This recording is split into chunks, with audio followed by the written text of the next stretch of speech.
P100 Leon.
Stale tortilla. I love it.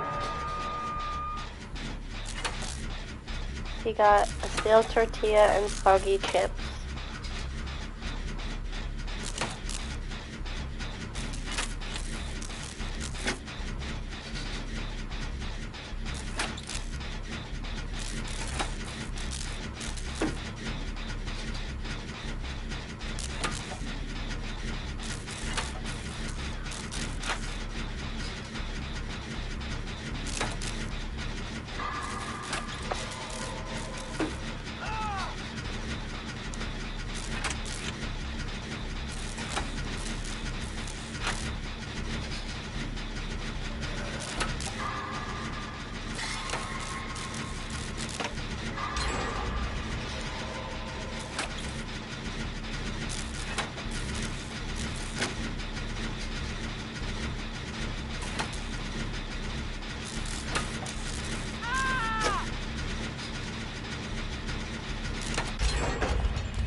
I have to find a totem.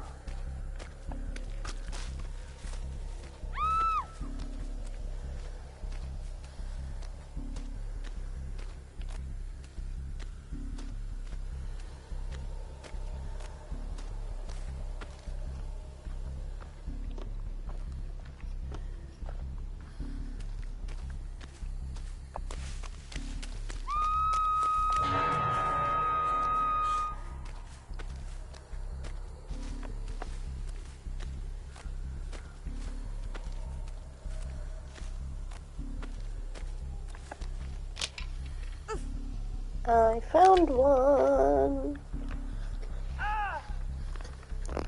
Why do these two people keep getting knocked down? Like, are they just that bad?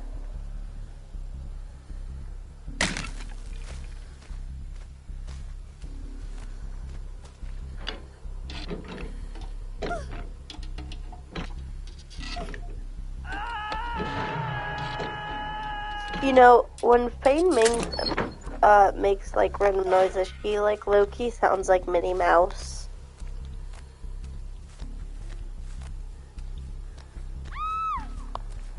Oh my god. Stop getting fucking knocked over. Yeah, you're telling me.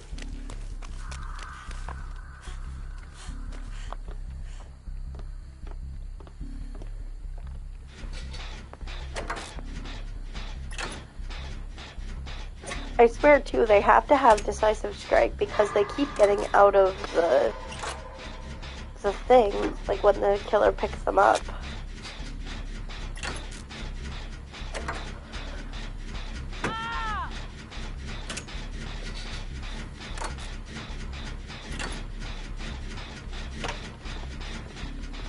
I don't know, man, I might literally just run up and get myself killed just to end this game because these team members fucking suck.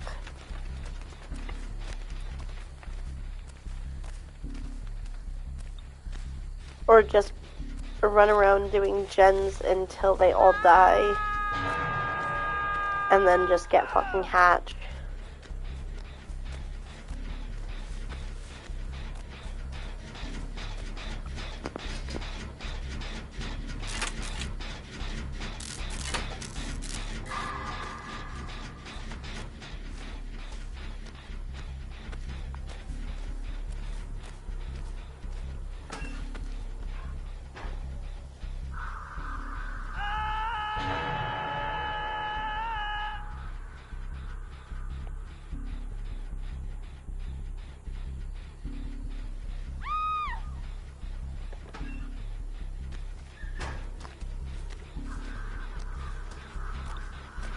I mean, they have to, like, not even be running around or something.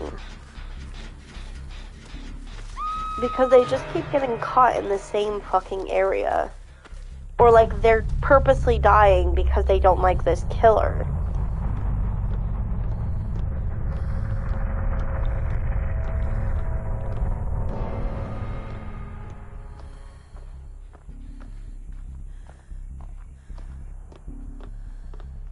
I don't think she has barbecue and chili.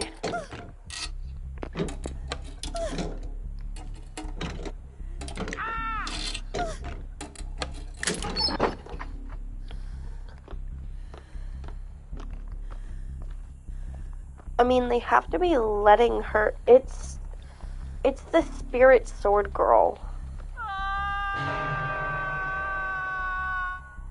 You see her there? It's the spirit sword girl. But I swear, they have to be doing it on purpose. Unless they're just that fucking bad.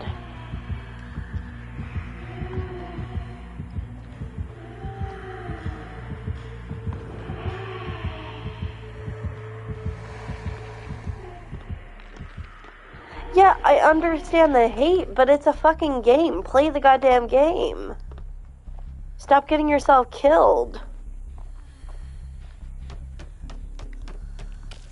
I don't even think it's altruistic.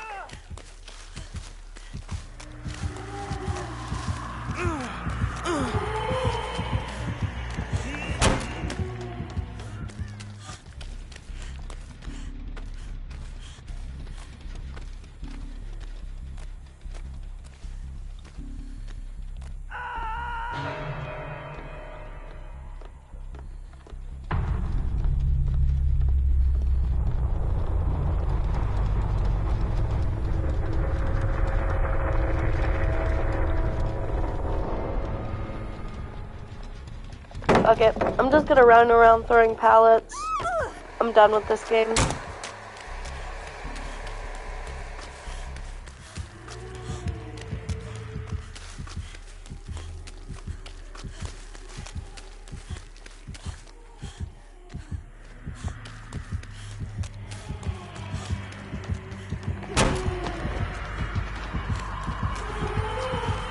Follow me!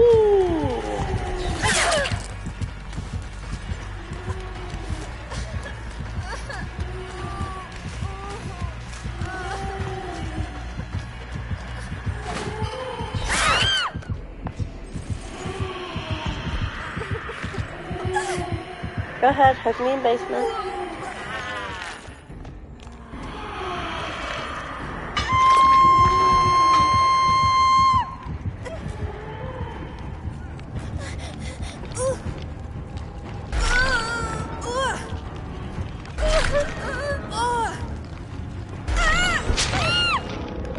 Cool. I'm gonna let myself die because I'm not wasting myself with this round. Nobody is putting in effort. Everybody wants to die.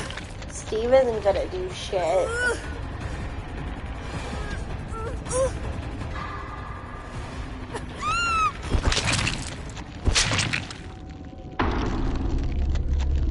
I get that you don't like some killers in the game, but like, grow the fuck up and play the goddamn game. If you die, but don't force it.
So hopefully the next game we don't have total fucking losers.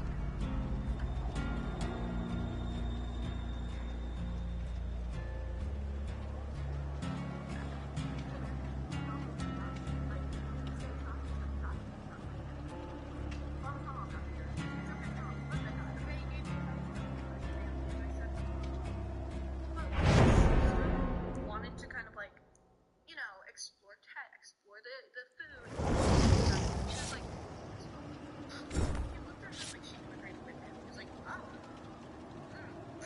And there's nothing wrong with that.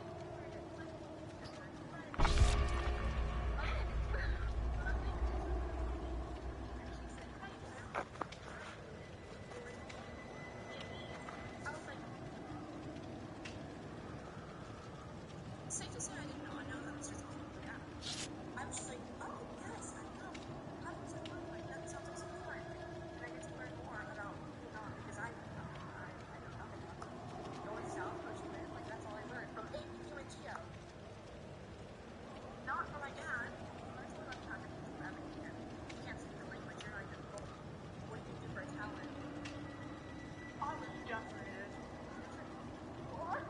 Let's stay strong.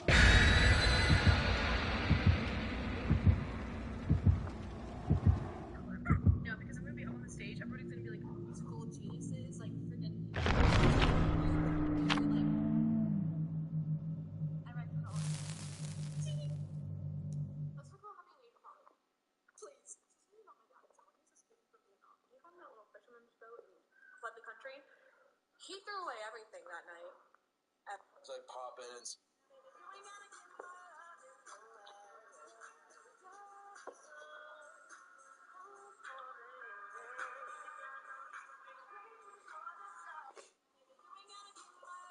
My parents need a break. Are your parents tired? They're very tired for like cleaning our rooms. Probably tiring being a parent. You have to cook meals for 24 hours. Well, you know what? It's almost the holiday season. Don't you think it would be really nice to give back to them? Yes. What do you think we should do? A dessert party would be fun. Does your family like sweets? Yes. Cake. Definitely cake. What would you order to eat in your hotel vacation? Pizza. How many pizzas? 121. I shall order. Same goddamn app.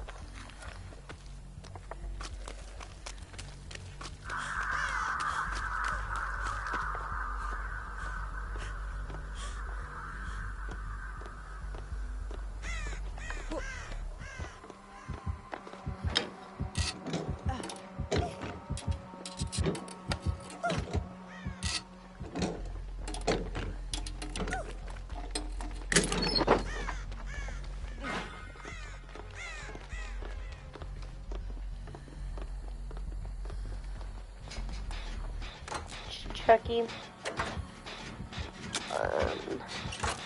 We do not need 3 people on this gen.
Fuck.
we could get rid of these two, that'll be perfect. It'll get rid of the 3 gen that we have going on.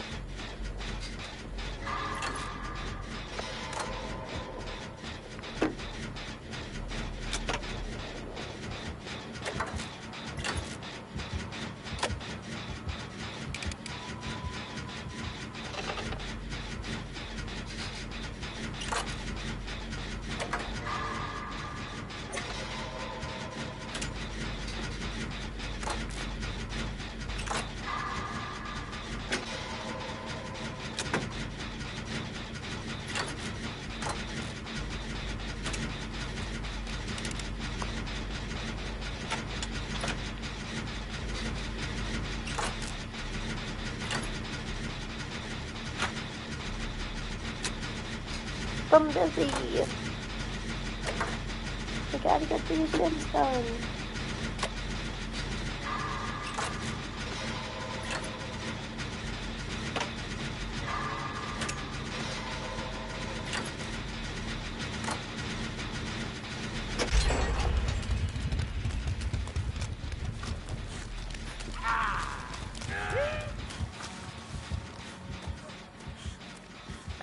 Be keeping an eye on that gen.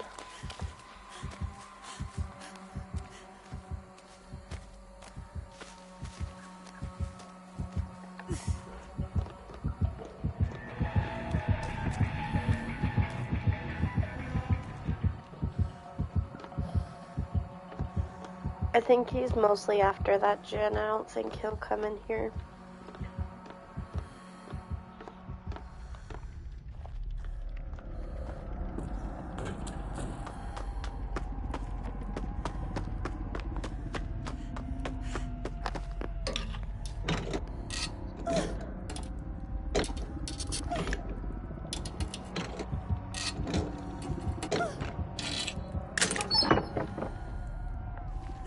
Oh, brown for yellow.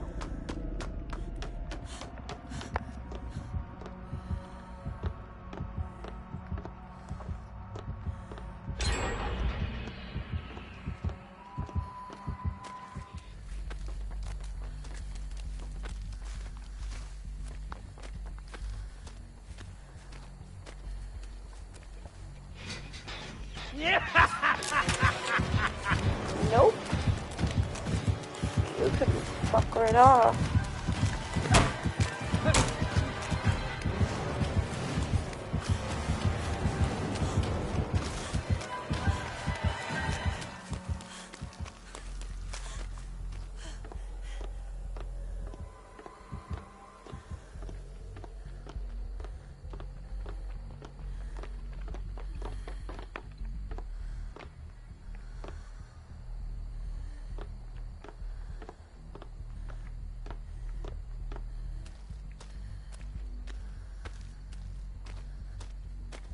It's blocked off.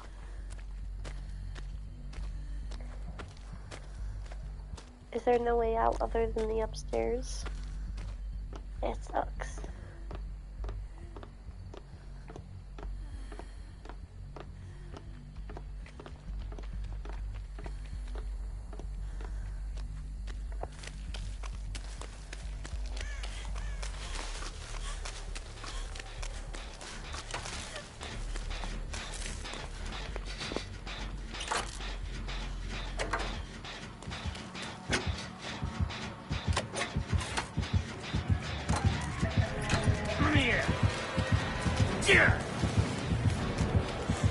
Hello.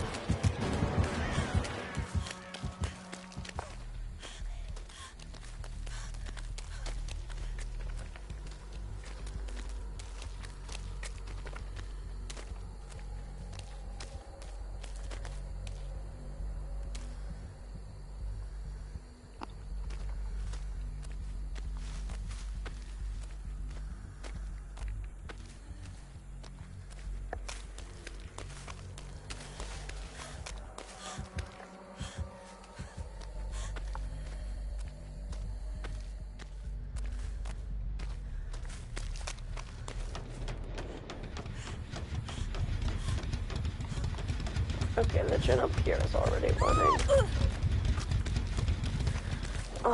He's really patrolling these gens, though.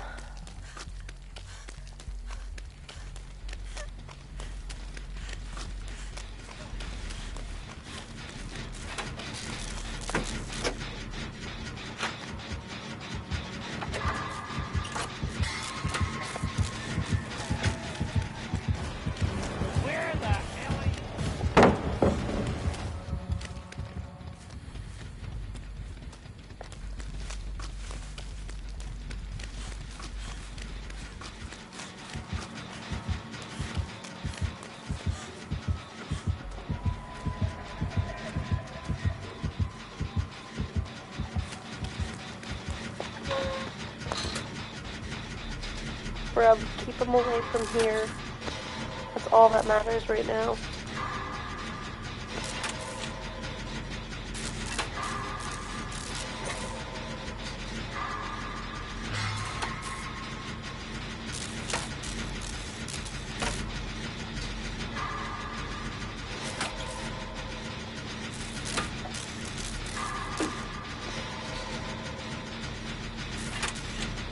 He's not even hitting any of us, but they're so afraid.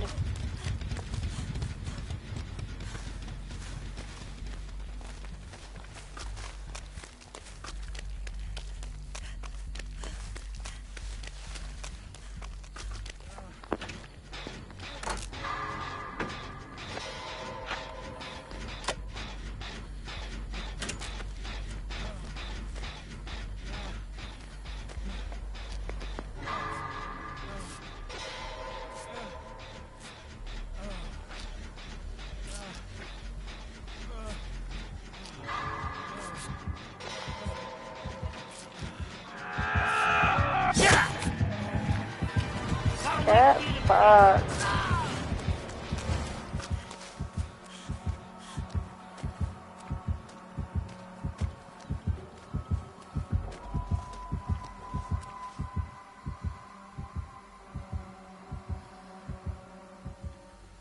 Yeah, like he's really patrolling these gens.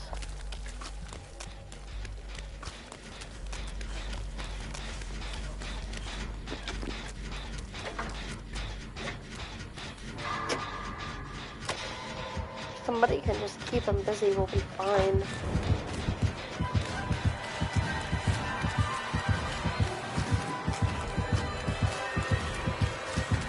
Yeah. He has to be newer because he's not hitting us like at all. And he gives up chase way too easily.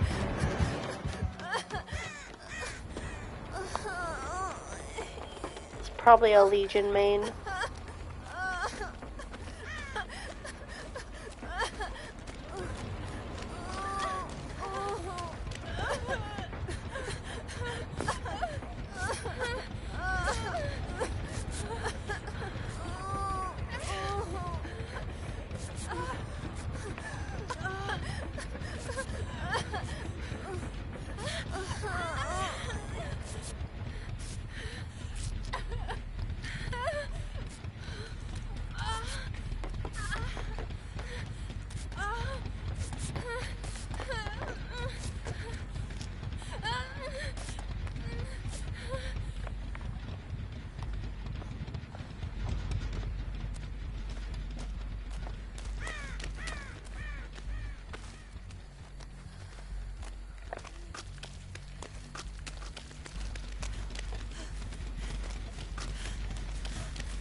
Instant unhook, get fucked.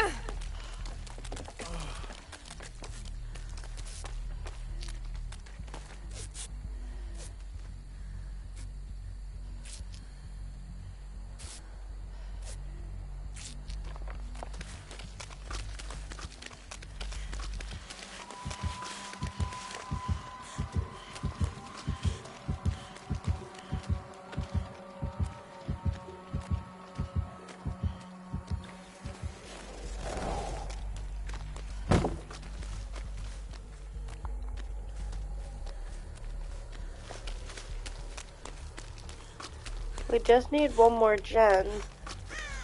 But he's patrolling the hell out of them.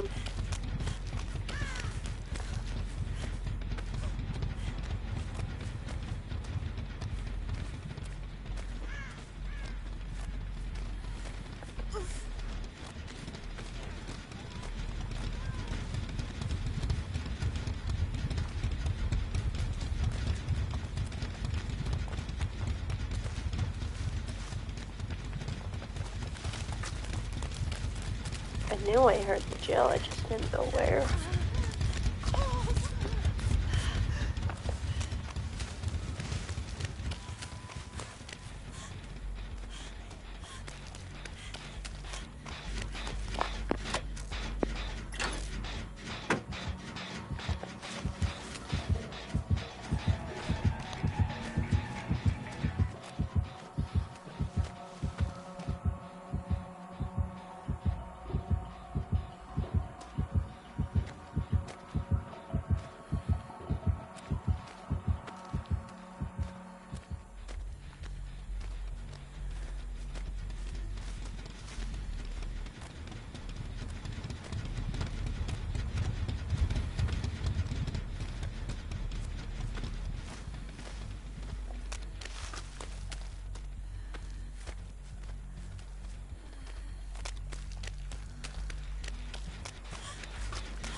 Run from me, you stupid shit!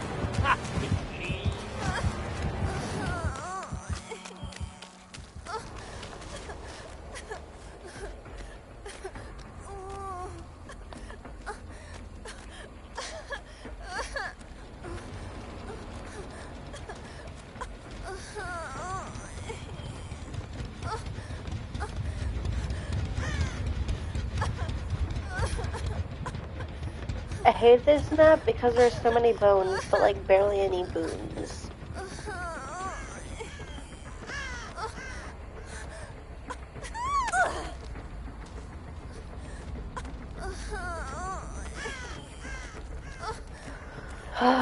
It's possible. I mean, with the way that he's acting, barely hooking us, he might be saving it for like a dramatic effect.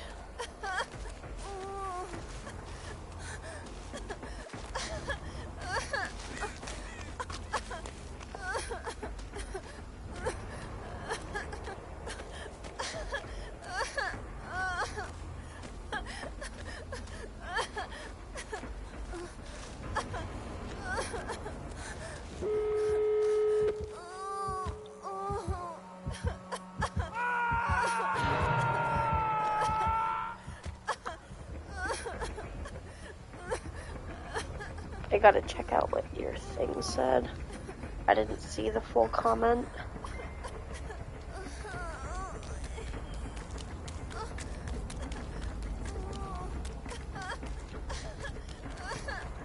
Oh.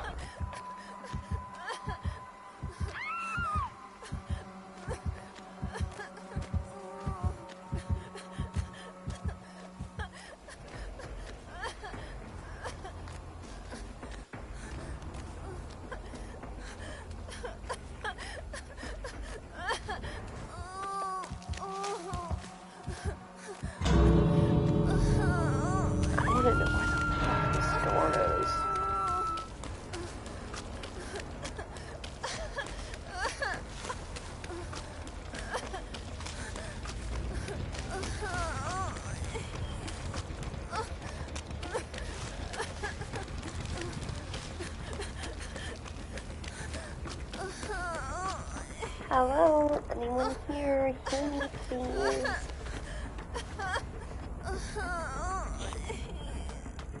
I take a body block, but I can't.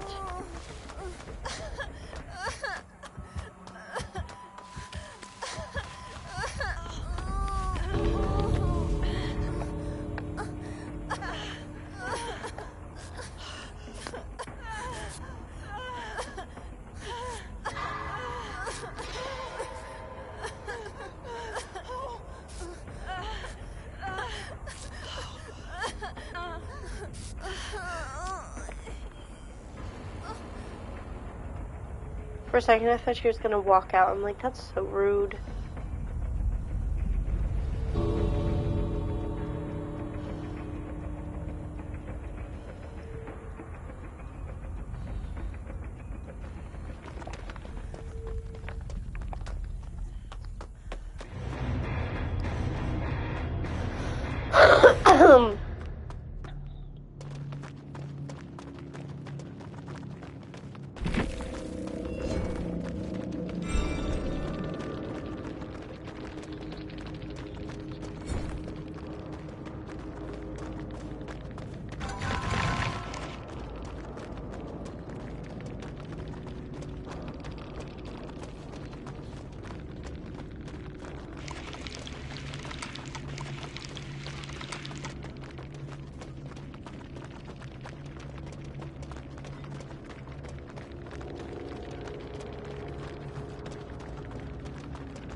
I've gotta put my phone on charge.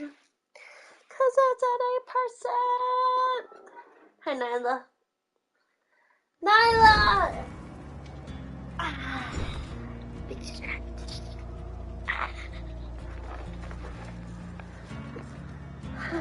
Tell me about your life, Nyla.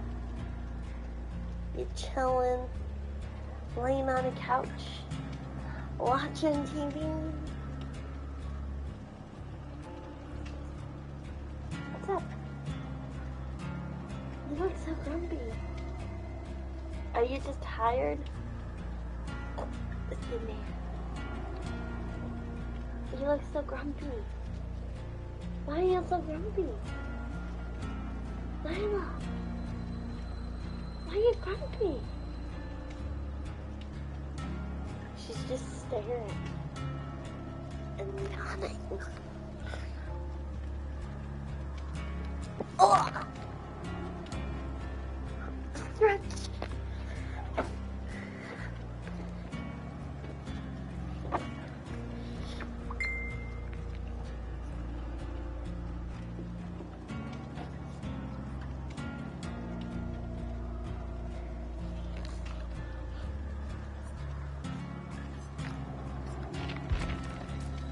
No, no requests.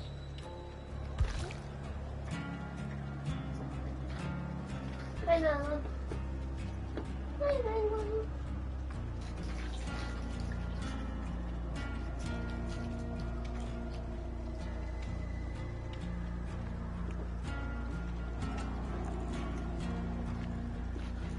Plop. Skiddly diddly dop.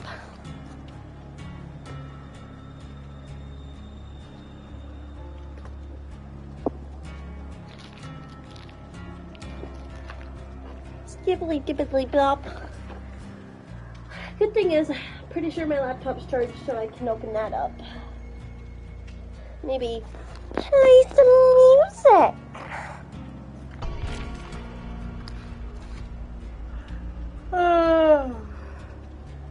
Chop, chop, chop. Something about knives, they go chop, chop, chop, chop.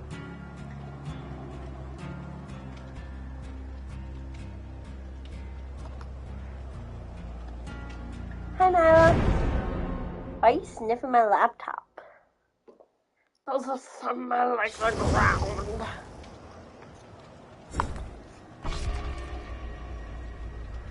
I love my Nyla. My Nyla goes purr purr purr. And what she doesn't realize is that I love her. Oh, tap tap tap tap tap tap tap. Somebody left.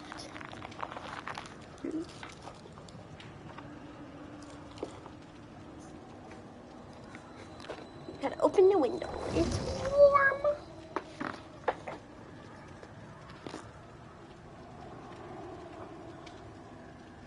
This girl wanted to surprise me.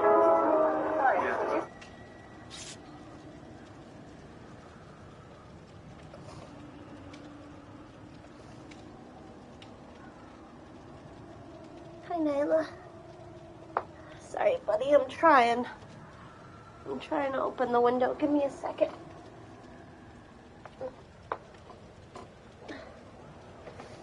There we go. Ah.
This girl wanted to surprise me.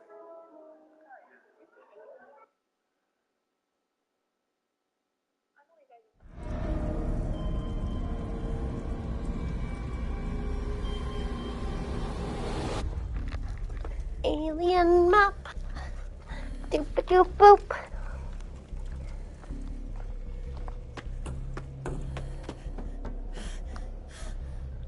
I have to hide for a second. Gotta open my Facebook. Do do do. Boop boop. First thing I see when I open my Facebook, a picture of dogs. Good shit.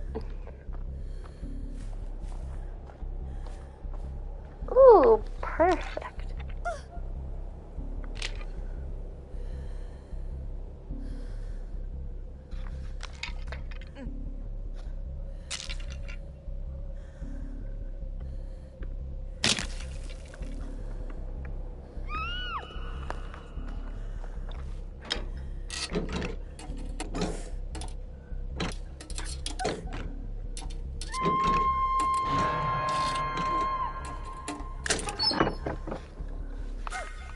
Perfect.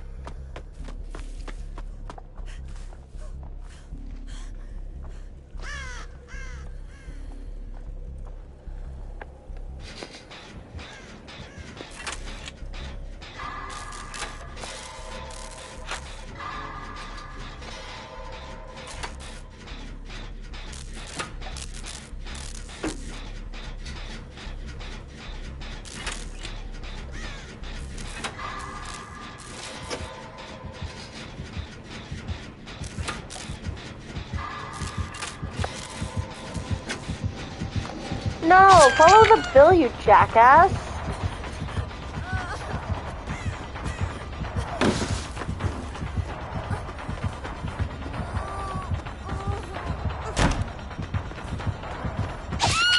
Fuck.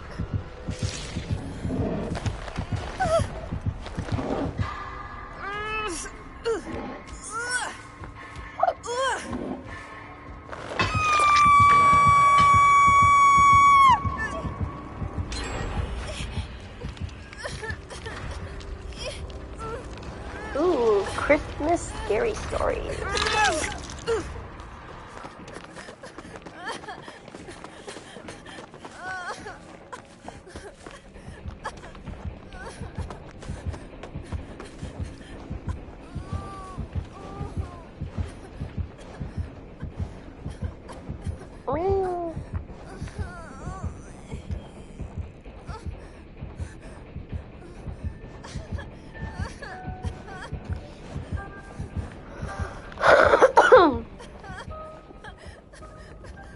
I'm a single mother of my 8-year-old boy Mark. When this happened, he was 5 and I was 27. I have my own house that was passed down to me from my grandparents. It's in the quiet side of town with a lot of older people, and I still live here with Mark today. It was Christmas time. I was out with Mark shopping. I was doing my Christmas shopping for my family. Mark and I went to the mall, including a few clothing stores and a hardware store where I bought a gift for my dad. After all the shopping was done, I took Mark to McDonald's to get him some burgers and ice cream. Afterwards, we left the mall through the south exit. Here, we bumped into a mall Santa standing outside. He waved at us and said the usual Santa stuff. He then knelt down to get to Mark's level and asked him what he wanted for Christmas. Mark led my hand closer to the Santa, and I allowed it because he seemed like a normal, nice, mall Santa. Mark said he wanted a Nintendo Switch. Ironically, this is what I was planning on buying him for Christmas. The Santa laughed and said, "You're good, you'll get it," while looking up at me and waving. I smiled, and then he stood up and started complimenting me, saying to Mark, "Your mother's a booker, Mark, you know that?" Mark laughed, even though he didn't know what that meant.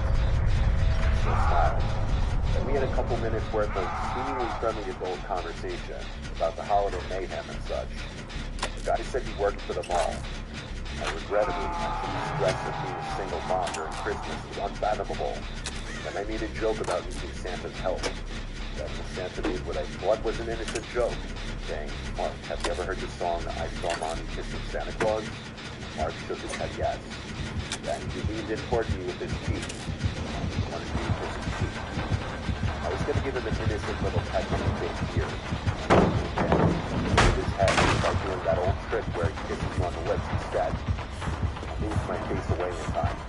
The way he did it was so creepy and aggressive, too. He looked at me and started doing his Santa. Ah, shit. I didn't realize that was there. I said, "Come on, Mark." He started walking away. He yelled "Merry Christmas." That was the last thing I heard him say. He drove away past the back exit of the mall. I noticed he wasn't there in front of the entrance anymore. I took that into consideration and asked what had happened next. When I got home, after bringing everything inside, I locked the door. Mark and I started to watch a Christmas movie. We spent some time together, which then interrupted. My doorbell rang. I wasn't expecting it. It was late for any kind of door-to-door people. I told Mark to keep watching as I went to go answer the door. I said, "Who is it?" through the door. And a man's voice on the other side said, "It's Santa." My heart dropped. I said, "If you're the mall Santa..." Listen, there's a good chance somebody's trying to hack your website right now. You've got to make sure you're covered. Santa, please go away, or I'm calling the cops. He replied, "You dropped something out of your bag, miss. I'm just looking to return it." I replied, "What did I drop?" He replied, "I don't know, miss. I'm not looking to be nosy, but if you open the door, I can hand it to you." I repeated myself that I wanted him to leave now. I then decided to call the mall management office of the mall to report this. But the man on the phone said they don't officially hire any mall Santas at this mall, and that whoever's dressing as Santa is doing it on their own accord. With that bit of information, I felt incredibly unsafe. I went back to be with Mark, but my mind was elsewhere now. I felt this sickening, horrid feeling in my gut. I needed an excuse to get up again after a few minutes. I went to the kitchen out of earshot of me. Run, Bill, run! I couldn't see anything out there. That kitchen light was on, and it was pitch black outside. I heard a man yell, "Oh, wait, he was probably out there watching me at that very moment, looking out the window. I had no choice but to call the police and report that I was followed by a man dressed as Santa. I told Mark to keep watching the movie, and I spoke to the police outside. They took a report and were on their way. The police hadn't come, made me feel just a little better. 2 nights later, though, my doorbell rang again, around the same time, if not a little later. Mark was already asleep tonight, I was in the living room watching a show. I turned off the TV and went upstairs to my room, connected to Mark's room. The doorbell didn't ring again, but I never went back downstairs that night. It wasn't until the next day when I was leaving the house that I found the note taped to my front door. It was typed out and printed. This is a picture of the note, and it said, "I'll just be blunt. I'm sure you can guess who this is. I didn't mean to scare you the other night. I just had a long shift. And when a pretty lady talks to you after pretending to be Santa for 6 hours, hormones kind of go crazy.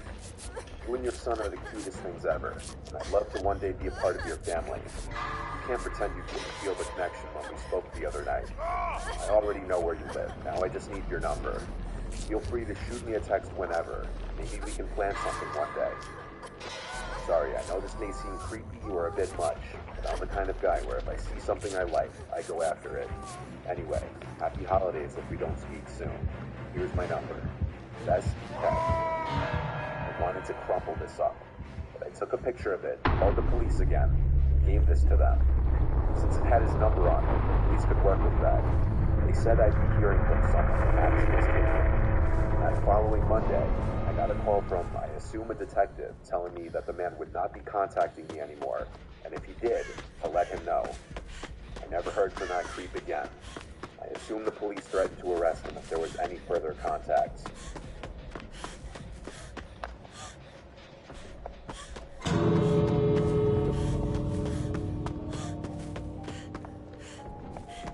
This is a short but scarring story nonetheless from my early childhood. I grew up in an average middle-class home in the suburbs. My sister and I were huge fans of Christmas as kids. I had to be like 6 years old when this happened, because we had just moved to our new house. This is one of my earliest memories in life that I remember vividly, just because of the gravity of it. On Christmas Eve, I would always have trouble sleeping, even as a young kid, just due to anticipation. I would stay up really late playing video games in my room on my old box TV. I'd play until I just fell asleep from exhaustion. This night in question, I was playing a Star Wars game for the PS1, and I had to go to the bathroom. I turned the volume down low and quietly snuck out of my room, because I knew my mom would get mad if I started sneaking around on Christmas night. I snuck to the upstairs bathroom. When I was done, I was quietly going back to my room. I heard the sound of a tree rustling around downstairs.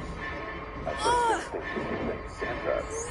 I started tiptoeing down the stairs until I got to the bottom. The sound of the rustling behind me was louder now. I peeked around the bottom wall of the stairway into the living room. There was no lights on, except for someone holding a flashlight. I scanned for the person's legs who were bent over behind the tree. There was a black bag on the floor. I landed on that old man who crouched from behind the tree and looked at me. He looked at me and put his finger up to his mouth. He made a disgusting motion with his lips. Yes, I was old enough and smart enough to know that wasn't what the Santa I grew up knowing looked like. I started screaming for my mom and dad as loud as I could. I remember the man started freaking out, deciding whether or not to take the bag or gift. He ended up running away from the front door. I don't remember if he had to unlock it or if it was already unlocked or not. I just remember him leaping through the front door, and seconds later my parents running down the stairs. I'm sure I screamed there was a man in here. Then seeing the black bag on the floor filled with our would-have-been stolen gifts proved that. Here's where my memories started getting fuzzy, so I had to ask my parents what happened next. But my dad told me he went outside in his slippers and ran all over the place ready to kill someone. Half the ornaments on the tree were taken off and in the bag. What kind of sick, evil person steals people's sentimental Christmas ornaments? According to my dad, the method in which the man broke in was the back door, which it appeared he yanked open with a crowbar due to the chipped wood. A house a few blocks away had also fallen victim to this, and it was on the news. It was most definitely the same guy. I don't remember much from when I was 6, but this is a memory that most of it still sticks in my brain like it was only a few years ago.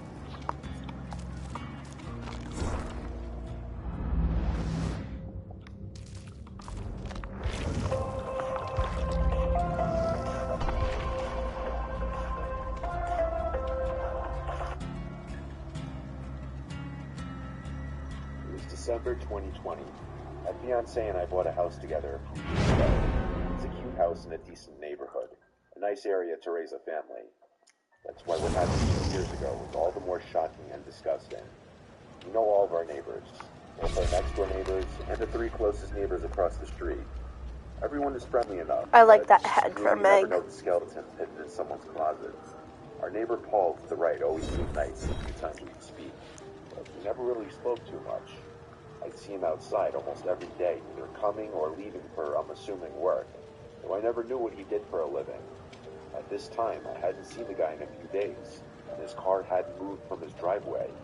Obviously, that in of itself isn't any cause for alarm. All the neighbors, including Paul, had their lights up already. I found it interesting how Paul, a single man in his 40s, would put lights up. I actually found it kind of nice. I was late to the party putting my Christmas lights and decorations up outside one night.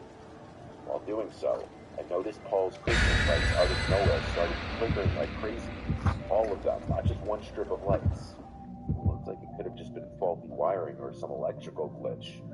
The next day, I went to work around 10. I noticed again Paul's car was still in the driveway. I also noticed all the blinds in his house were still closed. Even when I got back from work, the blinds were all closed, but his Christmas lights were on, so he was definitely home. I joked with my fiancée that he must have been on some kind of hibernation. Later that night, my fiancée came inside and told me of Paul's Christmas lights acting up. I went outside, and it was the exact same thing that was happening the night before. The flickering wasn't happening in a way that would appear that he programmed it that way. It was happening in a very spastic, glitchy sort of way.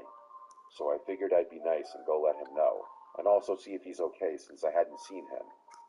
I knocked on the door, and when there was no answer, I rang. All the blinds were closed, and I couldn't tell if the lights were on or not. When there was no answer, I rang one more time. Finally, the door opened, and Paul greeted me. I didn't know about his flickering lights, which I just noticed weren't flickering anymore. I promised him I wasn't making it up. He said he wasn't aware of that and thanked me. I asked if he was all right, as I hadn't seen him in a while. He said he was just feeling under the weather. He was acting a bit off. And I heard something from inside the house. At first I thought I was imagining it, but it sounded like a child screaming for help. Paul didn't have any kids. I was about to ask him, "Did you hear that?" But on the spot, I decided not to. I said goodbye and walked back to my house. I told my fiancée to call the police right now. I think Paul has a child in his house. Her reaction was literally, "What did you say?" I said, "I think Paul kidnapped a child." So I called the police and said I think I heard a child screaming inside my neighbor's house. My neighbor who doesn't have kids and hasn't been leaving his house the past week or two. I asked to keep who made the call anonymous, though I knew Paul wouldn't be so stupid as to not know it was me who made the call. Sure enough, the police arrived and entered his house on exigency, and when I heard what they found, I was appalled. There was a young boy locked in the basement. He had been locked down there for 4 days. The boy had been kidnapped from a completely different town. As far as the flickering lights, the boy was a genius and somehow found a way from the basement to flicker the Christmas lights as an attempt to call for help and get someone's attention outside. Probably whenever he saw someone through one of the blocked-off basement windows. I reckon he saw his chance to call for help when someone, me, was at the front door. Clearly a very smart kid with great survival instincts. Glad he was reunited with his family.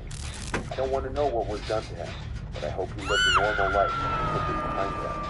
Knowing how serious of a crime child kidnapping is, Paul won't be getting out of prison anytime soon.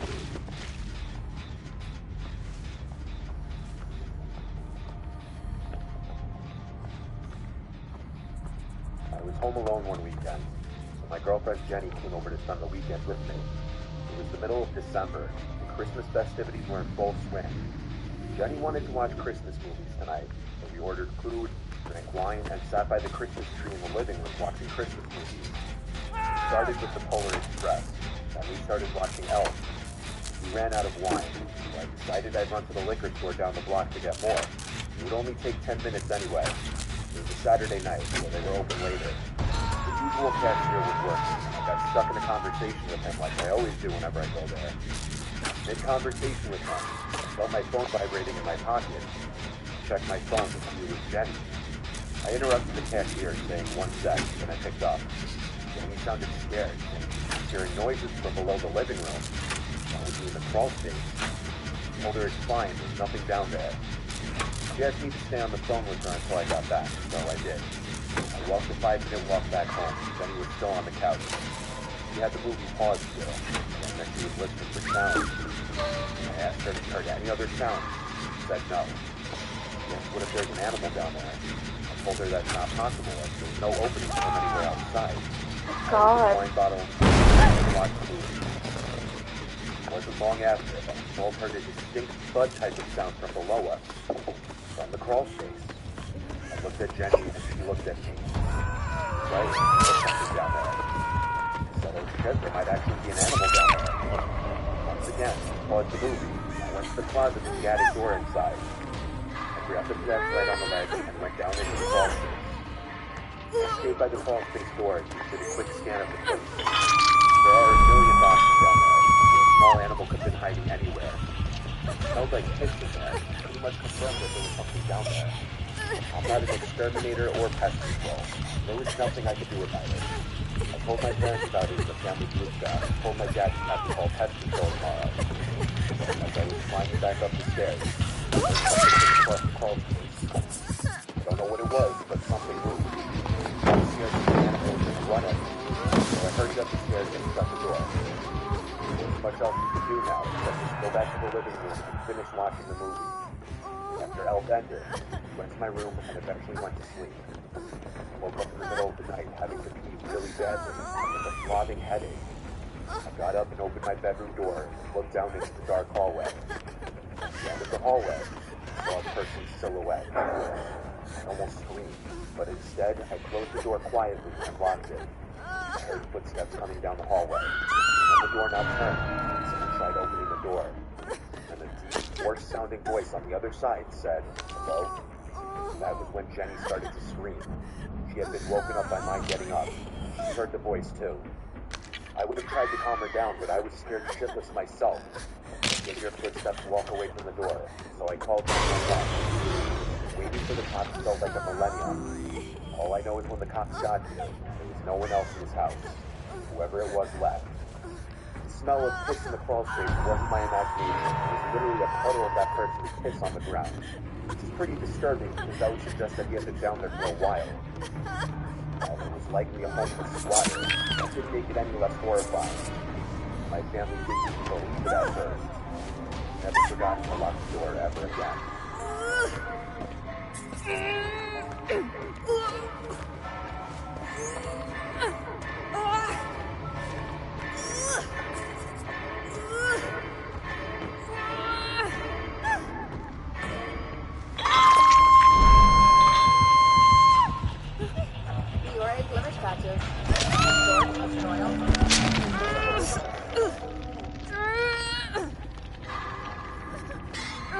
Only several people know about what happened to Jupiter. I've never told all the confusing bits and pieces strung properly together. It took me 2 weeks to decide this. I would start typing. Some memories and details that I had filed away thanks to Ro would emerge and come flooding back. I showed this to my husband before picking up here, so that he could know about this before he goes my place. I think he still can. He knew very as well. But now, he understands some of my quirks. Sophomore year in high school is when it started. That would be 2003, I believe. His real name was Michael D, but he was called Blueberry by our circle of friends. I have long forgotten the story of the moniker, but I imagine it was selected mostly to distinguish from the many other Michaels around. He was a tall, gawky, acne-afflicted junior who had a hands-in-a-pocket angry walk, as well as a deep dimple in the middle of his chin. An absolutely intelligible analyst. Intelligible to the point where his secondary nickname was Michael Mitchell. I don't remember anything particular about that name. Really. Just a good passing words. Mutual friends stepping in to wave an introductory hand back and forth, while repeating our names in other in quick bursts like a squeeze on a rifle.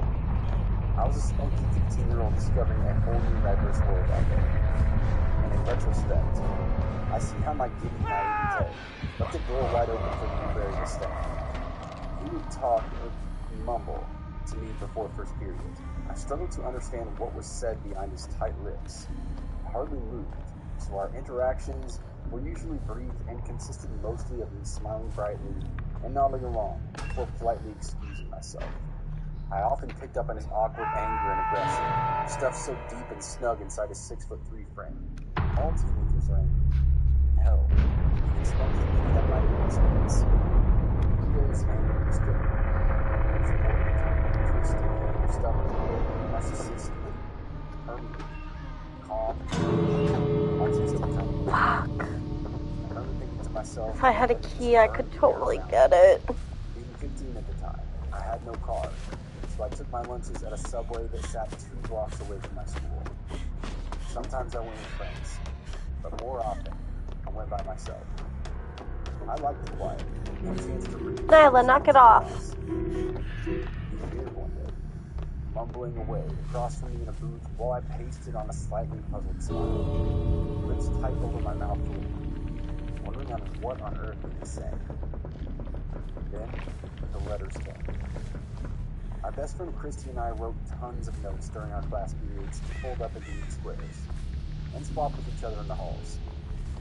This was how we plotted and schemed toward the advent of text messaging. We had designated hallways where we would hand off our paper squares, and one of these hallways was where I would see Blueberry as well. One day, I had just slightly palmed Christy's note in my hand, and I suddenly felt a tap on my shoulder, and a paper slid into my other hand. Staring at me with a slight smile. She sliced carefully, and I nodded acknowledgement. I touched the paper, I soon found out that not only was he awful, I was right now. I was far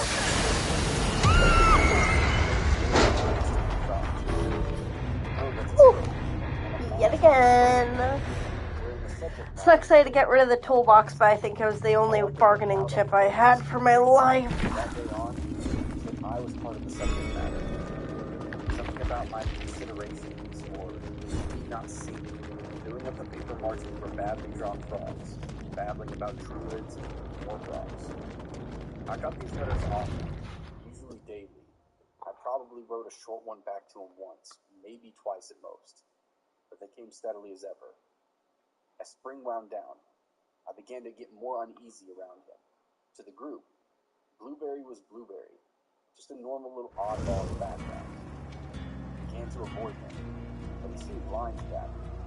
In retrospect, at the age of 25, I can safely say that people picked up who are not Blueberry. Lunchtime interceptions and notes. I was a writer back then. I always had notebooks that I constantly filled up with these scribblings. I wrote in smaller size files, jokes, and knew better than to buy nice, fancy ones. Last week, but it was a fancy heavy boundary. We were getting one day all the way up to the It was sick. It was an odd thing to someone who I knew. There was something tainted about the journey. It was beautiful. Plus notebook etched with the design of an ancient map of time. Where the covers were split.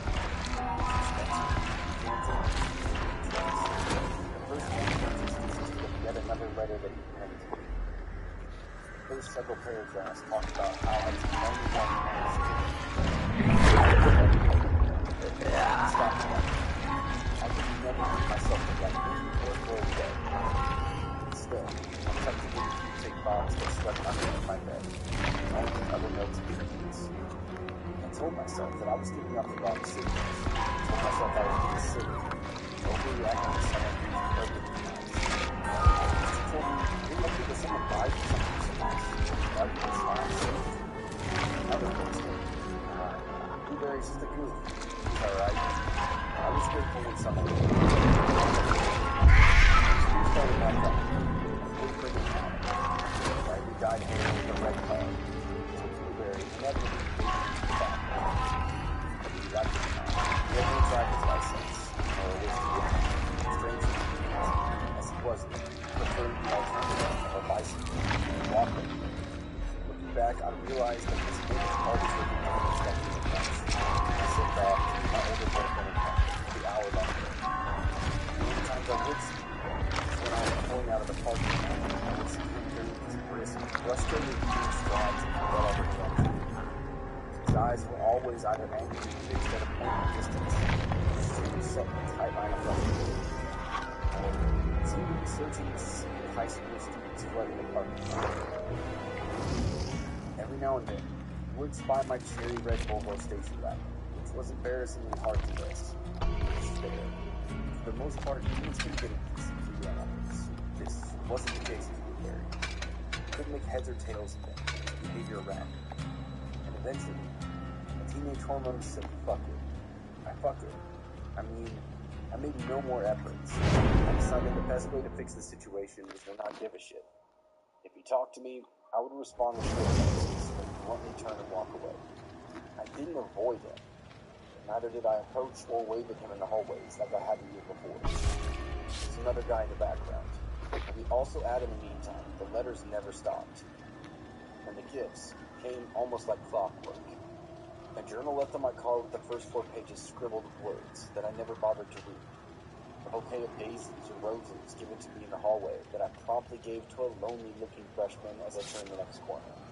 A book of fairy tales on my birthday, also with an inscription inside. The journals, books, and letters were hardly ever actually read, nor used, and all found a new home in that keepsake box underneath my bed. I could never explain why I felt compelled to tuck them into a keepsake box. I just did. At times I would feel guilty, and I would look for anything that I was doing to lead this insane boy on what on earth compelled him to buy things for a girl that just didn't care. But in the end, my teenage psyche always lost interest, and went back to scheming over how I was going to get around Kirk and catch that wicked show happening at the local music venue on a school night. My junior year of high school wound down much like this. School let out for the summer. I was just happy to be able to see my friends and not worry about me. He was a senior. That had been his last year in school with us. I came home one afternoon and sauntered into the kitchen to grab a snack. My father had just come home from work, barely beating me by 5 minutes, because I could tell how he'd already taken off his suit jacket and brought in the mail. He was leaning against the kitchen counter, collecting the bills from my mother's overflow of catalogs, when I walked up to peck him on the cheek and offered him one of the 2 apples I'd retrieved. "Hey there, hon," he mumbled, taking the apple. "Oh, hold up, kid.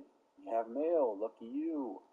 He flipped a rectangular manila envelope towards me, and I took it. Who's sending me snail mail? I thought to myself, popping open the sealed flap. Maybe it's Grandma. Ooh, does it feel like a check in here? I start to hum a Smith song as I pry open the brads that anchor the flap. I pull the letter out. It's a single page of lined notebook paper. I shake the page, and my eyes focus on the first line. I really don't want to shit. I know that handwriting. Blueberry. I remember yelping in surprise and dropping the letter as if it had burned me. I remember grabbing the envelope and flipping it over to where the addresses should be. I don't know why. I already knew it wouldn't make me feel better to see the street numbers I called home, along with my name carefully printed in the center. It did make me feel better, however, to see that a city in Colorado was listed at the top left's return address. Blueberry had left Texas, or so I hoped, because it sure made me sick to see that there was no postage stamp. He had to have hand-delivered it to my home, to somehow track down. The letter frightened me, both its content as well as the fact that Blueberry had found out where I lived. He grilled all of our mutual friends and swore that they hadn't been the ones to give out the information. In the letter itself, he sounded almost angry or upset that I had to make good on some sort of agreement. Who knows? Thankfully, that was the last I heard of Blueberry.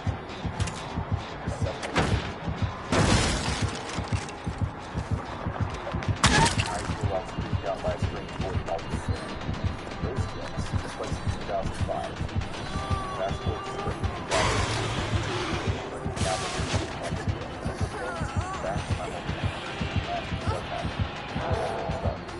I had taken a break from packing at my apartment and headed to the library to clear my head and check my MySpace. There was a friend request waiting for me when I logged in. Yep, cliche reassurance, the protagonist. Still to this day, I have no idea what possessed me to accept the request. But I did. I accepted it. Almost immediately, I got a message from him. He was quite civilized, actually. He asked how I was doing. He even offered an apology for for his behavior in high school.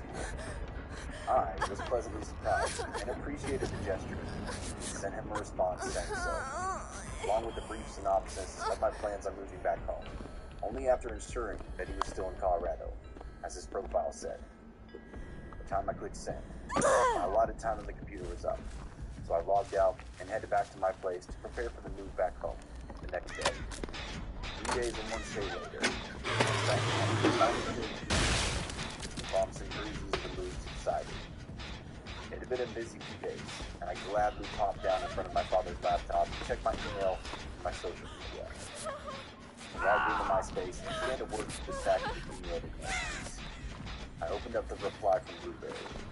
It had been sent almost instantly after I'd sent my reply several days ago. But that's a coincidence, huh? Blueberry was moving back to our hometown today. Godspeed to him, and I was definitely all I thought of it. I didn't think I'd be running into him often, as our old friends had long distance, married, moved away, or be locked up. I had just picked up a job waiting tables for 24-hour night and enrolled in a summer college course. Life went on, but not for that long. Just started to shift work. I was at the counter doing one salt and pepper shakers, stepping up the floor before the dinner lecture. Yeah. I knew who he was while he was still in my first day. He slid into the swivel chair and bumped, but I can only imagine what the hell that was. With his right hand Hi, Tails. wrapped up in a belt. Terror and confusion painted my insides. Another spike in blood pressure as he squeezed down hard, only for a second, before releasing his grip. He stared and he mumbled. This is the part of the story that I find myself taking the longest time to write. It's like exiting out of my work program and distracting myself with the unimportant busy work to avoid writing about what comes next. You see, this is the part where I left the door wide open for him to step in and catch me off guard. I could have prevented all of this had I just done something different. It's something I'm still angry with myself over, and it's never easy to talk about.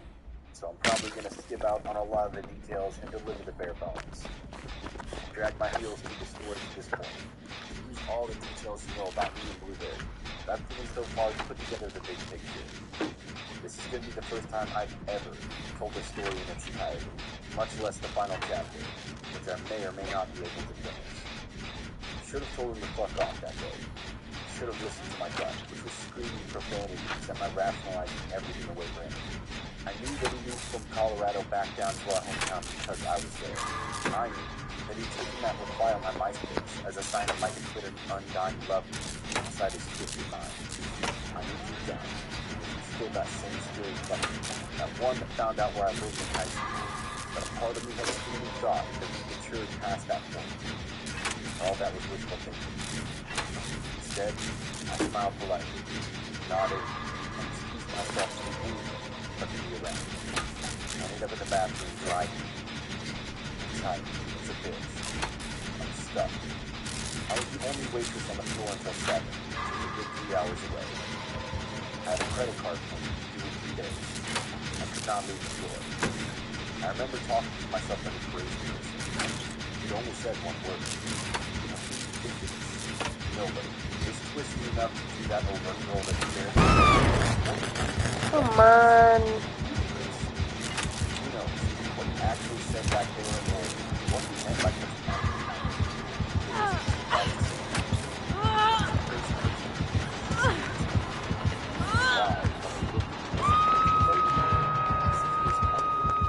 Try each of the porcelain gods again.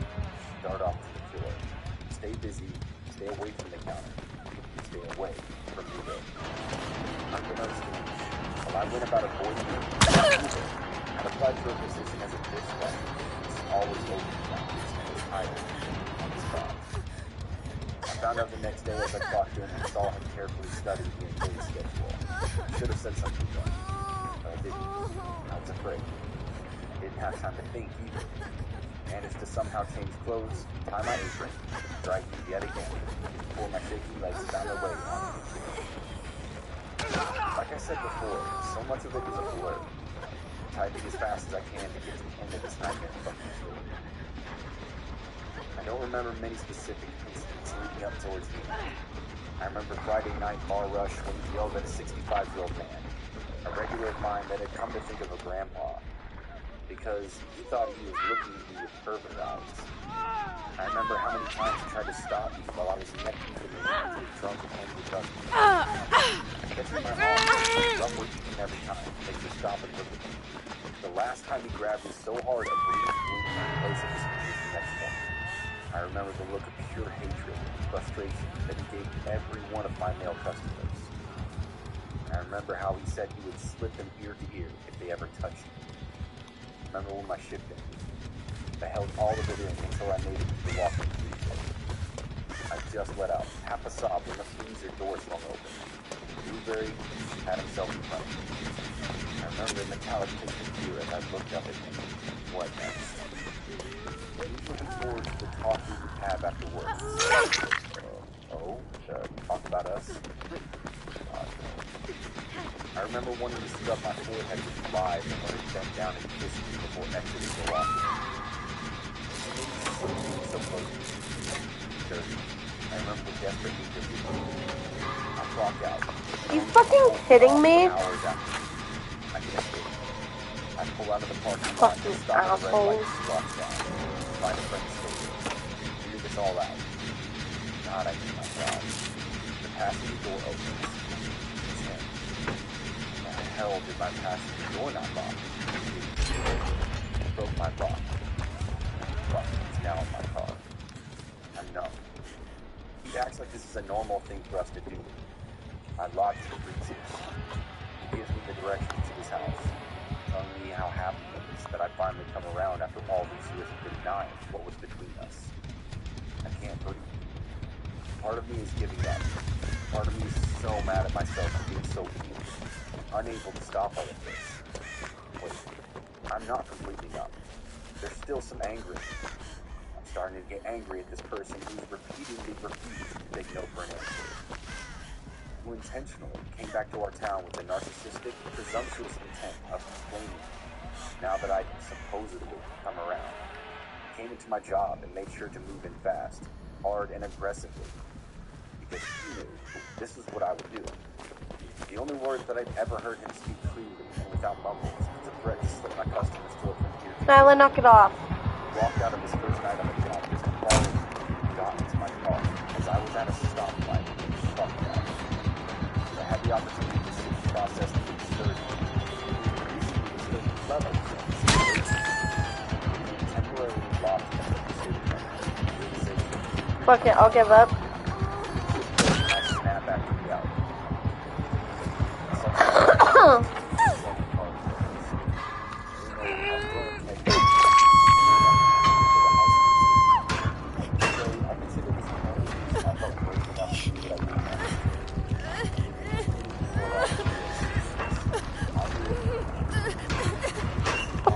He's fucking paranoid.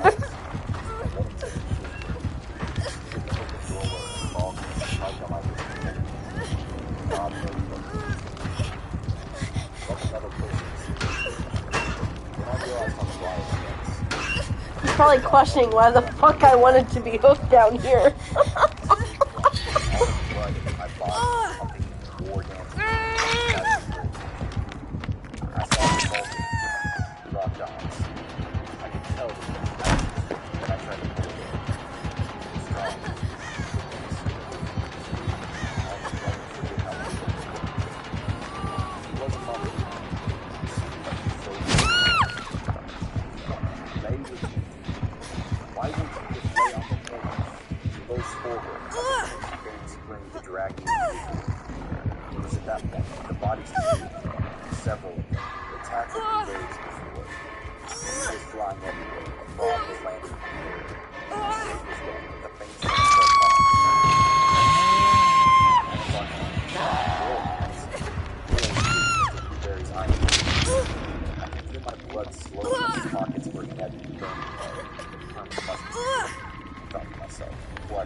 Finally worked again.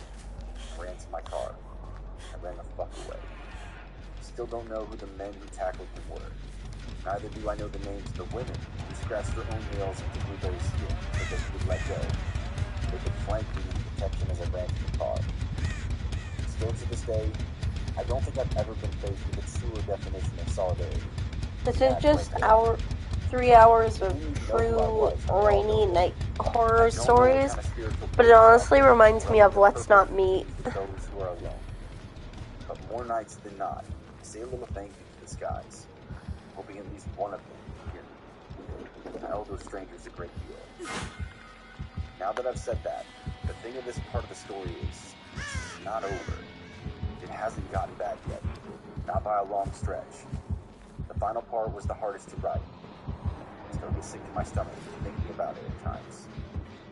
It goes. At this point, I wish I could say that it's over. It's not. Stalkers are persistent. They don't think like me. What I had done the night that I told Blueberry no was something good and bad. Good and bad. I had acted loudly enough to become a person, not an object. Bad in the sense that I had set down boundaries that conflicted with his intents. And I had done it in front of a crowd of people. Embarrassing him. I knew that where he had just seen me as a living doll before, he would now see me as someone to be punished. This is what I thought to myself as I stared at the ceiling, stained with the sharp gold light of a new sun. I barely slept after crashing through my front door and kitchen to get to the window and locked my father's front door before collapsing like a bed. My father wasn't home, as he stayed over at his girlfriend's place. I didn't mind. It was nice to see him again. Tears off his face, and I didn't want to be the one to put those tears back on when I saw branches of broken blood vessels, blossoms that ran up my arms in dull spirals. Boring. Disappointed or upset with me. I took the habit and worked diligently on my decision-making skills, but my helplessness in dealing with Blueberry seemed to me to return to a life I thought I'd lived behind. Better to figure this out myself. You spent enough sleepless nights worrying about it. If I was him, I'd go after the bot first because they're gonna get hatched. Father had rented out a lovely house. Awesome fun. That comforting thought, I pulled myself out of bed and got dressed. I remember picking a shirt with staples to cover those bruises facing well. Taking care that it was easily 100 degrees outside. And seeing and remembering his brand new. I padded towards the kitchen. Stopping at the large bots glass aren't too window dumb. panes that faced the open schoolyard across the street. Holding back the blinds, looking at the grass and sun drenching. I liked the house. It was open. I could see anybody coming. It was quiet for now. In the kitchen, I stepped into the cupboard and plucked a fresh bag of chips. It started. I had just started to pull open the bag of chips when the banging started. Boom, boom, boom. It was a parody of polite knocks. I had no idea how he found me. Still to this day, I don't. But it doesn't matter how. Let's see how quick he gets hatched. This is the person that I was hiding in there somewhere. Because the bots know exactly where it's at. Blueberry's first thing on the door. My legs turned to dust. The bag of chips burst as I collided with the linoleum. My body's momentum transformed the potato shards into a miniature. Yep, fucked. I was sobbing silently, hiding behind a bridge and watching the shadow slide along. Oh my god, where he's I a just been streamer. second ago. Wait, let's see.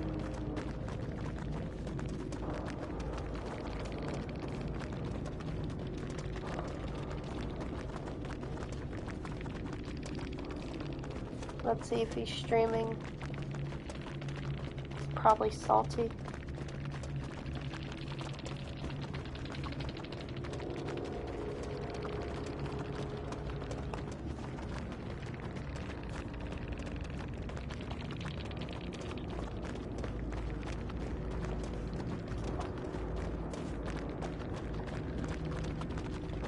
No, doesn't look like he's streaming.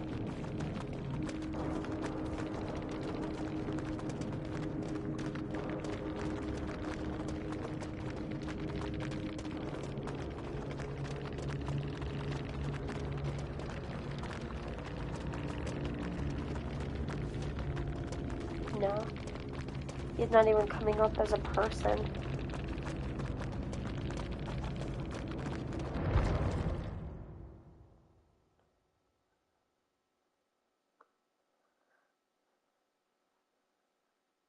Unless this is him. I don't know, let's see.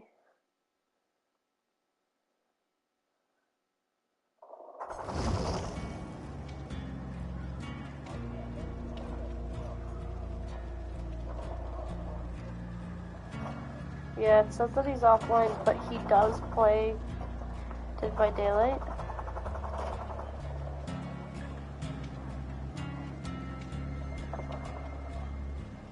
Weird. Anyway. Gazing out the window with that false sense of safety. Again. Then there was silence. My phone buzzed on the counter. I stretched my arm upward and clutched that little electronic beacon of freedom. A text. It's from a 303 area code, Colorado. And the text illuminated the screen. My deal. I know you were there. And you. Aggravated subway sandwich. Jesus, how did he get my number? My sleeve has been pushed back from my phone. See the bruises again. A friendly reminder from Blueberry. Some of them are the same shade as you know. The knocks have been quiet. There's no more shadow on the wooden floor by the window. I remember that there was a click in my brain at the moment. Something finally connected. My survival instincts are finally triggered, and I shift from frozen into overdrive. I am no longer a human. I'm a fucking gazelle running from the lion. Chips crunch under my shoe as I snap up to my feet. He's... Let's see if our teammate's streaming.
Dude, my head hurts. This is my last game.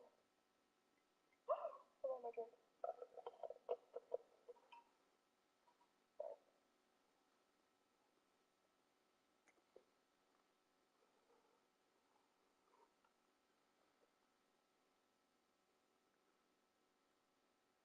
Yo, has anyone watched the new movie Saltburn? I really want to watch it, but like, I'm a little nervous. Give me a reason I'd watch it. He's in phone in hand, and I run for the sake of everything that I love in this world. I hear the metal After this match, I have to fill up my water. Slam the front door open. All that sunlight outside charges every cell in my bruised body. From the front steps, I dive into my car from the open passenger side window. I leave a perfect arc of rubber marks on the driveway as I reverse, swivel my head and scan the yard for him. There's nowhere to hide in this wide open neighborhood. Nothing. He's unseen. The gas pedal is one with the floorboard. Thankfully, the students of the elementary school across the street are not out for recess, because I would have braided them to the steep tarmac without a second thought if they'd stood between me and my safety. That is the level of my fear. Driving, blowing through all yields and stops. I wonder if I'm crazy. My phone buzzes with another text from that Colorado number. No, not crazy.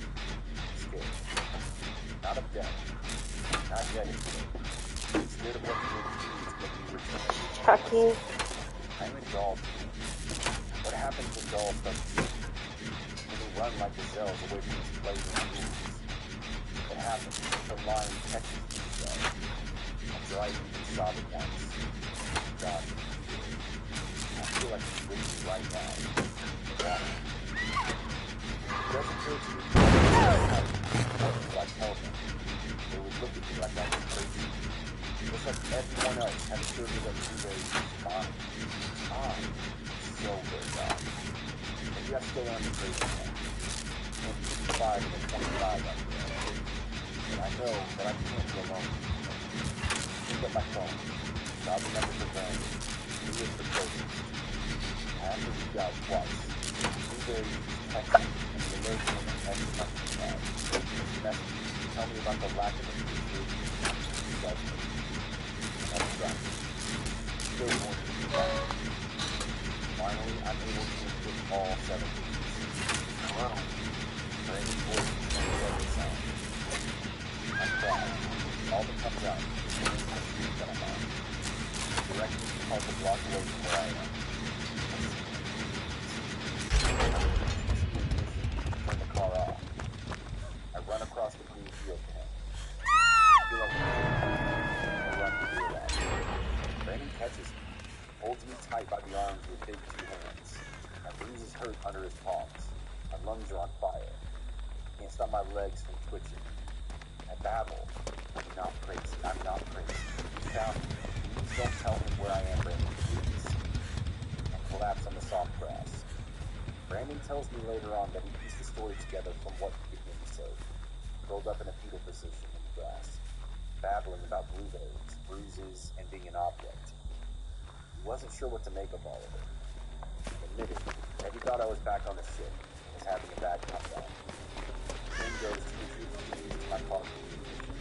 My phone is on the front seat, still lighting up incessantly from messages from the number. Brandon sees this, opens up my phone and reads several of the messages sent in the last half hour. He said he could barely hear more emphasis than one that he was loaded of my open underwear door. The arm on Brandon that Blueberry was inside my home. Jordan, let me know. Brandon tells me talk to me, tell Charlie about the apartment. Charlie came quickly to the house where the apartment was. Brandon has warned so he can't take it. And before you how you sit, you remind me that I was with you, not flashing. This goes to the car with you and advises me she makes it to the message where he tells me he will shave my red Harley's hair off if I don't come back and get it. My phone rings. Charlie answers. It's my father. He drives my car home. They stay as I hear what happened. The next door neighbor had been in the kitchen. He saw me run out the door and peel out of the driveway. Ooh, she said. That's how I throw myself into the car through the window, as if I couldn't waste a minute with opening up the door. She went closer to her window to watch the scene. As my car faded away, she looked at the front door of the house, and she saw a tall, thin man coming out the front door and staring into the direction I had just gone. She said he looked angry. I looked terrified. She called the police. My father, unaware of all this, came home soon after the neighbor placed a call. Blueberry was back inside on the front porch by then, perched on the step, watching and waiting. My father stared at the strange boy on the steps.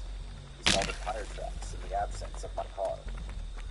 Blueberry calmly looked up at my father, met his gaze, and blankly said that he was thinking about giving me a ride for my birthday.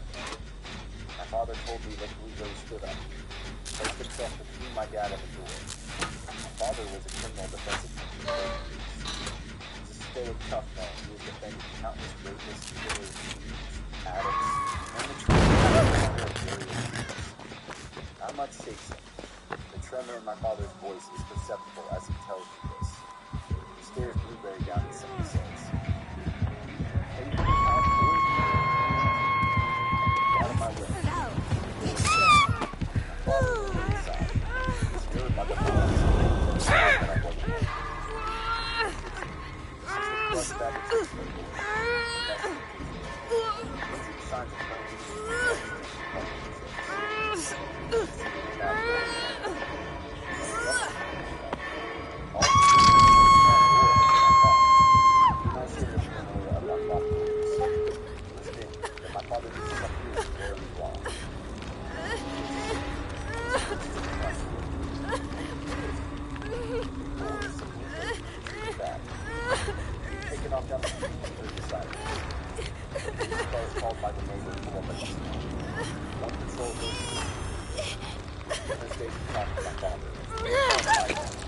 questioned neighbor who related what she'd seen through the window. The police asked if I know this man.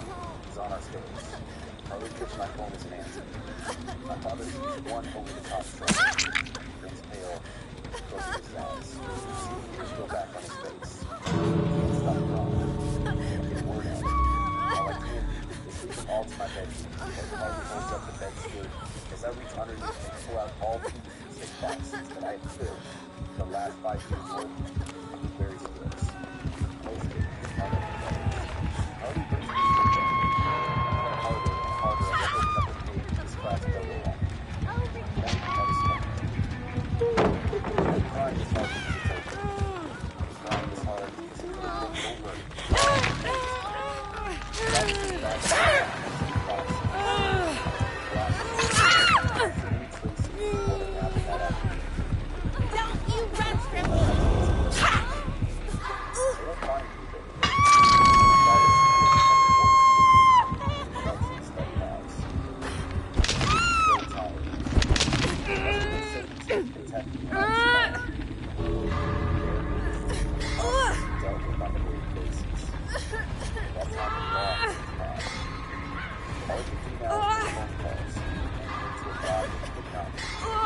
you run from me! Tell me about the one I left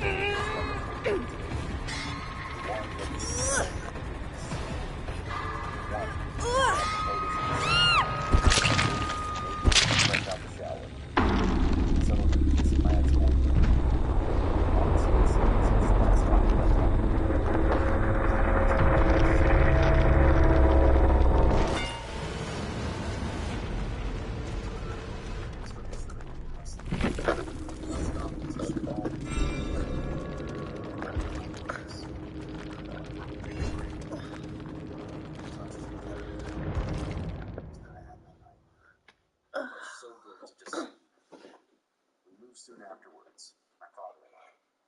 We spoke of the incident once more when I walked into the kitchen of the new house and saw my father at the table with a tumbler of bourbon in his hand, flipping through a mountain of bourbon, reading the letters from him. He had retrieved them after an evidence processing them, intended to put them in a safety deposit box. I'll never forget the grim reasoning behind his voice as the lawyer in him spoke to me. Well, never turn on money. So happens. I'm part of the jury. Exactly. I haven't seen her very since that day. It's been 5 years. It's taken 2 weeks of writing to get all of this out. There's so much to this. It's so fucking weird. Yet for me, to finally put all of this down together in chronological order. No better.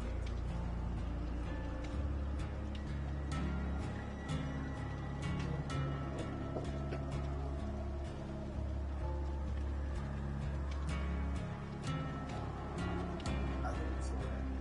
This incident happened about 3 weeks after Hurricane Irma, so not that long ago. We're back in July.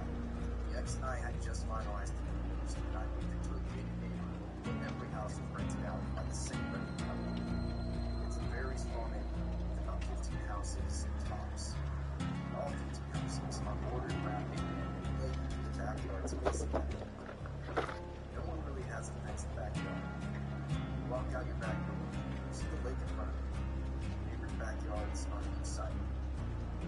Everything in the neighborhood seemed very close. Someone was always hosting a family friendly party, barbecue. Just happened to go to watch sports. I was and still am impressed about my neighbors, so I never really partook in any of these social gatherings. The only person I got to know was my next door neighbor Steve, an active Navy soldier with a huge love for guns. Steve is the true hero of this town. My daughter Alex is 4 years old, and I get her every other weekend. Alice's bedroom faces the backyard towards the lake.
apples.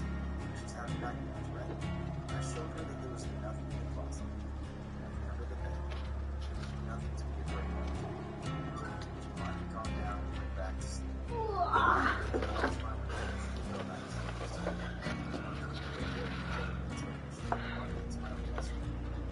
She's back. She's back.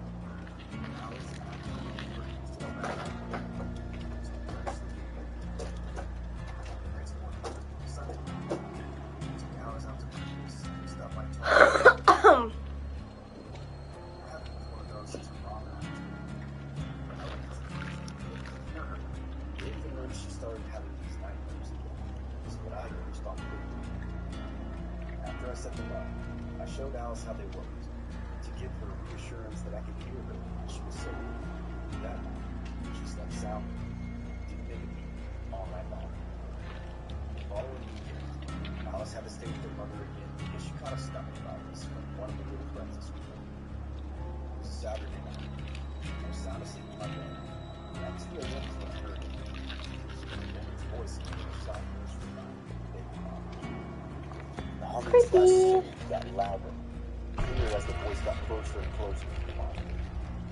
It wasn't dreaming. I could hear a woman softly singing lullabies in my daughter's bedroom. I'd never been more scared. Screaming a mixture of pure terror and disbelief. The voice spoke out. Alice. Adrenaline shot through my veins. I jumped out of my bed, locked my bedroom door, picked up my cell and called Steve from next door. 75 and a 76. Good job, I guys. heard him storm out his back door screaming, "Don't you fucking move!" I ran outside and found him aiming his shotgun at a woman crouched outside my daughter's window. The one I'd left open after Irma and the closed. Steve quickly dropped his guard when he recognized the woman. It was Jean, the neighborhood maintenance man / woman. Steve's wife came running out after him and confirmed it was her. Jean played dumb. She said she was not singing and didn't even know my daughter's name. She said she was near my daughter's window because she was doing her weekly patrols for gators and thought she saw one approach our house from the lake. Bull f***ing shit. That been singing. She called out to my daughter by name. Yeah, it's true, there have been a few gators spotted around the neighborhood, and it is part of her job to patrol the lake at night, every now and then. But at 2 a.m., I obviously knew this was bullshit. And even though neither Steve or his wife called her out on it, I could tell by the look on both of their faces that they didn't believe her either. The next morning, I went over to Steve's house to thank him and tell him exactly what had happened. He told me Jean and her husband have been known to be a little cuckoo, but this is by far the craziest thing to happen so far. Steve helped me install metal bars on Alice's window that afternoon. That afternoon. When I was a teenager, I was goth. Black hair, black clothes, black makeup. Even had a pair of Man, contacts. we should have gotten My friend candy Matt, canes to typical goth decorate the fashion, tree. hung out at the local cemetery. I love decorating the We tree with started going as a candy joke, canes a because then you silly can stuff. eat We liked the peace that them. we found there. But that all changed one night. My friend called to Maybe see if I wanted Walmart to will hang have out some with on her. sale on the 3rd. None of our other friends were You could available. get some. They were either working or recovering from the partying the night before. So we were on our own. What the fuck? I've never spawned in here before. We were hanging out, smoking Like, cigs, on this BSing about the particular latest thing. issues she was having with her boyfriend. And we noticed at the top of the hill that we were on, maybe 100 feet away, a bonfire had been lit. You have to understand that this cemetery is about a block off the campus of a major university, and it's not uncommon for college students to go there to party. My friend and I sighed, knowing that we would have to get going soon. It was illegal to be in the cemetery after dark, and we knew the police would show up because some jerks had decided they needed a bonfire. We decided to finish off our cigs and then take off. Just then, the most horrible stench came wafting down the hill from the direction of that bonfire. My friend gagged and covered her mouth, and I groaned and said, "What the hell?" My friend shook her head, saying, "I don't know what they're doing. Let's just leave." get in the car and one of us. Don't remember who. Maybe we should just go up and see what they're doing, you know? My stomach turned, and a cold shiver went through my body. My friend must have had that same feeling, because at the same time we both said, no, we should leave. My friend turned the car off, switched the headlights on, and put the car in reverse. I looked over his shoulder before starting to back up. I was still looking up the hill. My figure stepped in front of the bonfire. I could only see a silhouette, but I'm sure whoever it was watching us. Being a terror, I said, no, go, go, go! Loud and like a man toward me. My friend looked back up the hill for a second. Just as the figure took a step towards us, she slammed on the gas and peeled out, going in reverse down that hill. I want to know who the hell the killer is. We were out. We didn't say anything for a while until she said, "What the hell were they burning?" I don't know. She dropped me off at home and I went to bed. The next morning I woke up and went out to the kitchen. My mom was there, drinking her morning coffee, and I joined her. We talked about her job for a bit when suddenly she comes out with, "Did you hear what happened last night?" I shrugged and said no, and just gotten up. She tells me that a woman was kidnapped from the parking garage. Oh my god, I say. Wait, who was kidnapped? Drinking her morning coffee, and I joined her. We talked about her job for a bit when suddenly she comes out with, "Did you hear what happened last night?" I shrugged, saying no, just gotten up. She tells me that a woman she worked with was kidnapped from the parking garage. Oh my god, I say. I think I've heard this one before. Yes, but too late, she replied. Whoever took her had murdered her. They found her this morning up on the cemetery. They tried to dispose of her body in the bonfire. I froze. My brain was going a mile a minute. The realization slowly creeping up. That's what that smell was. Needless to say, never hung out in the cemetery at night again. I think back to our decision to leave instead of investigating the fire. That one decision has changed everything. Dark silhouette in the bonfire, it's not me.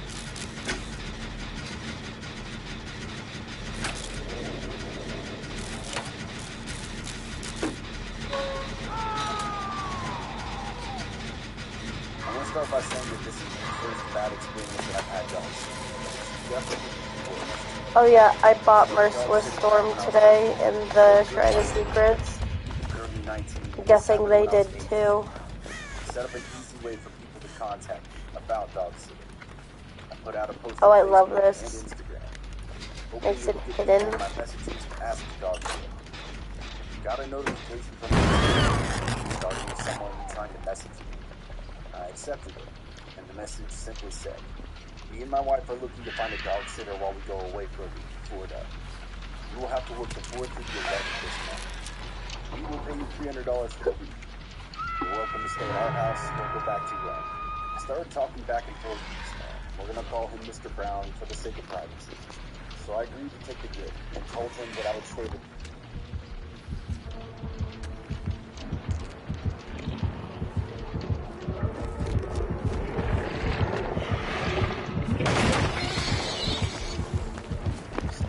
I was literally about to blow my fucking nose. Are you kidding me?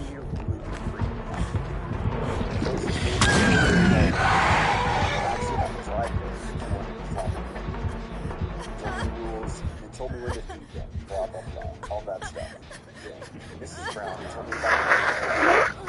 In her words, she was a nice person that was just a little drugged up and confused. She mentioned how sometimes she would pull into their driveway instead of her. Somehow end up mistaking Mrs. Brown for her dead daughter. This made me feel really bad for her. And I know all too well how hard it is for parents to lose their child because of how my parents were after losing my brother in a car accident. Mrs. Brown said she didn't do anything bad though. She came up to the house, just point her back at her own home. She would leave with no problems. After they left, I was down to watch movies, just chill with the dogs. The first 2 days were fine, with no hiccups. The third day, however, the old woman you all call Mrs. Rose did pull into the driveway. I came outside as she was getting out of the car. She looked up to see me, immediately got back in her car, and left. I chalked it up to her realizing it was the wrong house when she saw me, then went back inside. Later that night, I got a call from Mrs. Brown asking me if I was okay. I said yes, and asked her why. She went on to tell me that she got a call from Mrs. Rose, and that she said that there was a robbery at her house. I explained to her the situation that happened earlier. She just laughed and said she must have been confused and forgot to get out of town. I ended the phone call by making a note to go over there tomorrow to clear the air about me being a quote-unquote robber. Once I went to bed that night, it got really crazy. I woke up around 2, hearing a light scratching sound that almost sounded like a ticking coming from outside the window. At first I thought it might have been a bird or something. Just left it alone. But the noise kept me from falling back asleep, and I wanted to scare it away, so I got up and went to the blinds. When I lifted them, I screamed at the sight of Mrs. Rhodes, trying to pry the window open with a pair of pliers. The dog started barking now, and I quickly got up, told the dogs to follow me, and grabbed the phone and ran to a room with no windows, which was the bathroom, and locking the door just in case she got in. I called 911 and explained the situation to them, quickly giving them the address from what I could remember. She told me that there would be police there in 10 minutes, which for the area I was in is actually a pretty good response time.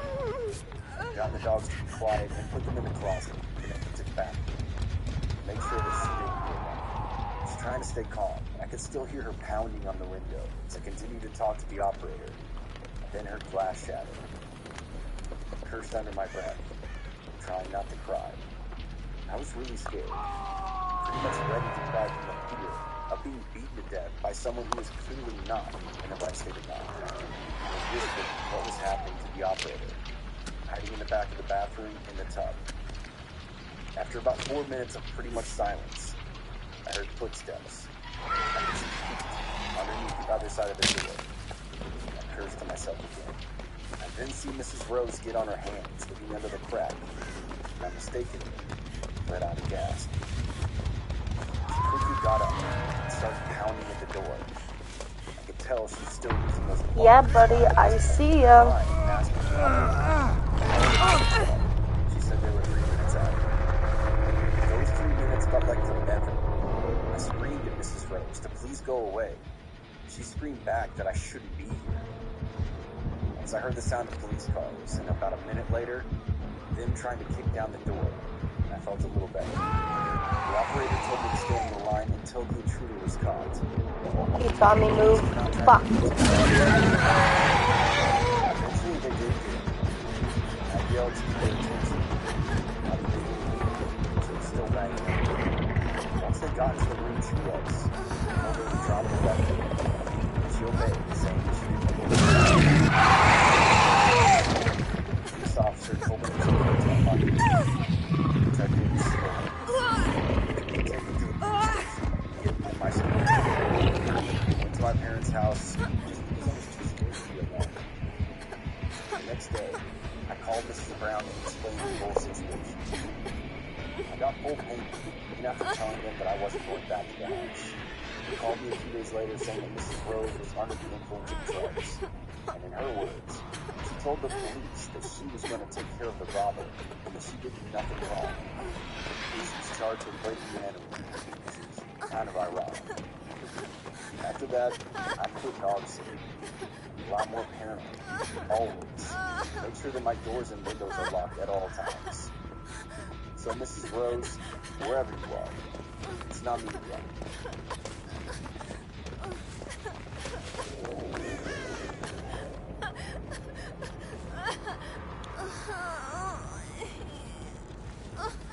This is by far the scariest, most bizarre situation that I've ever been in. And after lurking here for so long, I just have to share it. My boyfriend Dan and I had just started renting in an apartment together. Money was really tight. It was 2001, and we were both in our early 20s. I couldn't find a job and relied on word of mouth to earn some cash wherever I could. Let the cleaner organize. So I get friends and family to go ahead to give out my name and number to anyone who could use my help over the summer. Dan, his brother and dad did carpentry work.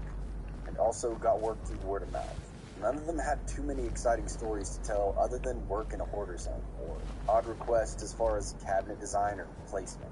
Dan got a Sorry, call from dude, the I'm not elderly saving woman you wondering again. if he could come by and give her an estimate on fixing the kitchen. She said her husband died before he could install the cabinets and countertop that he purchased. And someone from church gave her his number and told her absolutely and offered to come out the next day. She objected and said, This needs to be done now.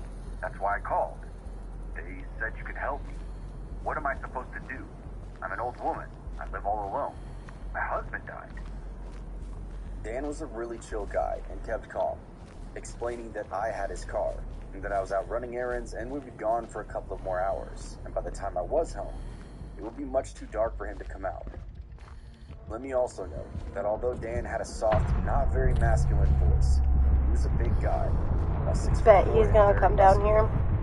The old lady perked up and asked, Is he coming along tomorrow?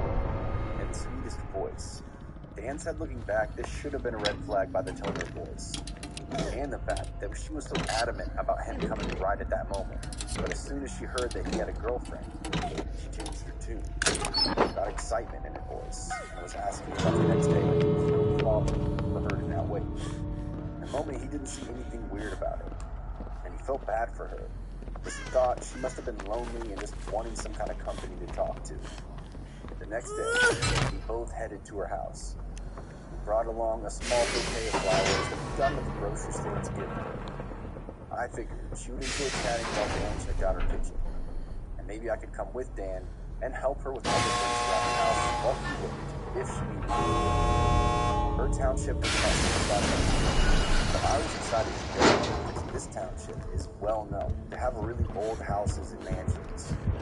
There were other normal subdivisions, depending on what direction you drive in. My friends and I, back in high school, used to drive there just to cruise around and look at all the new houses. When we pulled up to the old lady's house, I was eager to go inside because it was such a beautiful house from the inside. Very fairy tales, gray with white trim, vines climbing up the side of the house. It was a shotgun-style house, so it looked tiny from the front. A small lawn was Good thing I didn't waste my firecracker. I thought it At added light to board. the charm of the home. We knock on the door and are greeted by a tiny elderly woman, shorter than me, and I'm 5 foot. She had on a dirty nightgown and even dirtier slippers. She looked past Dan and smiled wildly at me, while reaching her bony hands out to grab my face. I held up the flowers to deflect and say, Dan wanted to bring you some flowers. She lost her smile, grabbed the flowers and said, The kitchen's through here. She turned and led us, revealing a brown stain on the back of her nightgown. Dan and I looked at one another, and he makes a grossed out face. I make a judgmental face, and swat his arm as if to say, Nice, she's an old woman. We walked through a dark living room. Nothing really out of the ordinary other than the smell, which was like cigarettes, mold, and body odor. We entered the kitchen, and there's a closed door about 10 to 12 feet ahead leading into rooms further back into the house. There's a man sitting shirtless at the table in the kitchen. Why is your tail still fluffed He's up? hairy and overweight with Why you all his hair spazzy? down to his shoulders. The old lady said, This is my son Marcus. He's probably in his late 30s, early 40s. He said nothing, but stood up and took his bowls at the sink. Great. Marcus has no pants on, just dirt, and I mean dirty, tiny whities with several holes around the waistband. I shoot Dan that same grossed out look that you shot me earlier. He jokingly shoots back a judgmental look and swats my arm. I give him a, no, seriously, I figured it out. He nods to his arm. So, what cabinets are you? Dan tried to ask, but was interrupted with Marcus pointing to the flowers and asking the old lady, Where are those from? She points to Dan, and Marcus snatches the flowers out of her hand and throws them into a trash That bag should be on the floor, easy. and then walked out of the kitchen back into the living room that he had just walked through. He just lost his dad, so I assumed he had some sort of mental disability. He was being sensitive about another dude showing his mom. So where are the cabinets and countertops? I thought you were bringing them, she huffed out, sounding shocked that he was in Nashville. I'm sorry, I thought you said your husband bought them and you've been installed, Dan said, a bit nervous about how the woman was reacting. Good, I do random perk layout anyway, so it doesn't matter if I use them. You're gonna try to sell me. She gets closer to Dan. She's throwing her hands up in disbelief and anger. Marcus then comes quickly stomping in at the sound of his mother's distress. Rushing in from the other door past the kitchen was another man, around the same age. Wonderful. This guy's in his underwear too, dirty, tidy-whities as well. This woman told Dan on the phone that she lived all alone. This new guy freezes just past the doorway and just stares at me, standing feet away. Marcus rushed forward and stands between us and his mother, and pushes her out towards the living room. Now, both doors are blocked by the fucking tidy-whities. Dan scoops me up behind him in an attempt to block me from both guys. You're gonna be heading out now, he said calmly. We hear the old lady squawk out loud. Ha! From the living room. Marcus doesn't move. I'll see what I can do about the cabinets, Dan said, as we inch forward. Marcus barely inches forward but still blocks the way. I frantically tug on Dan's arm to get him to look over at the other guy, now with his hands down his dirty under rag, masturbating. But my calm, chill boyfriend loses it.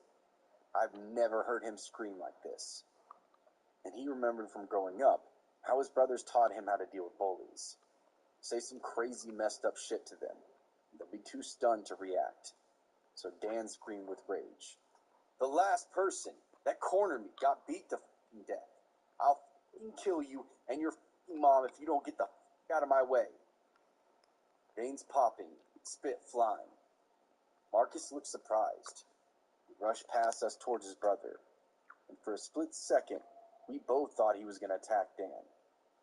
So he instinctively threw up his fist to defend himself. Marcus pushes past his brother into the other room and slams the door behind him. Dan and I hurry out of the house. The old lady was sitting in the dark living room. But I didn't stop to look around as we were scurrying out. His elbows look like they hurt. When we got home, nothing really came out of it because they said they didn't really do anything wrong. He didn't expose himself. They didn't try to attack us. They agreed that it was bizarre, but nothing they could really do. We asked around. No one knew these people. Not so sure how she actually got our number. If she was ill, or if she lied on purpose to get us over there, or why any of this stuff happened the way it did. Clown. Everybody gets in the clown forever. This creepy, almost naked dudes were thinking. Ever since then, I tend to avoid going inside other people's houses unless I really see them. Oh, I have, I was gonna say, why the fuck can I see my scratch marks? Thank God I still have life. My family has a camp. My dad had to work so he could stay home Monday through Thursday and come meet us at the campground Friday through Sunday. I know all of them except the bottom part. Mom was comfortable letting us wander around since it was only one entrance and exit. I was not small surrounded around 5. Had a little boy who was seeing dad for a few days. We came to our campsite a lot, and we were there for a while. I was pretty sad when we left, but his dad told me that they'd come back sometime soon. A few weeks later, Dad came to the camp. Mom let him take a shower. He asked him my parents were, and I told him that my dad doesn't come until Friday. My mom always takes a shower at this time. They took me by that. The next day, he came by at the exact same time. He told me he was found some kids. And I wanted that. Man, if somebody would have taken a block. This guy wasn't a stranger. My mom had met him from his son from our campsite. So I immediately didn't get that creepy stranger energy vibe. We're going with him. We walked towards his campsite. Then, told me he actually moved them to his truck. It would get hot. It makes sense.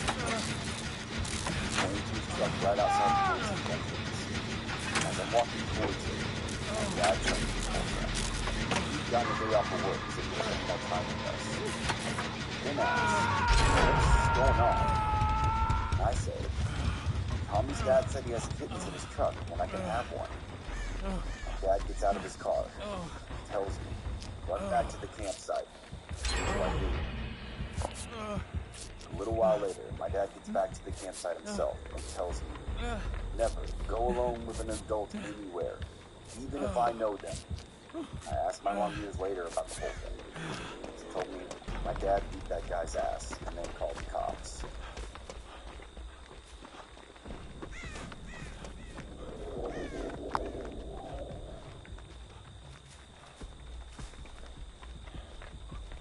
This happened to my roommate and I 2 years ago.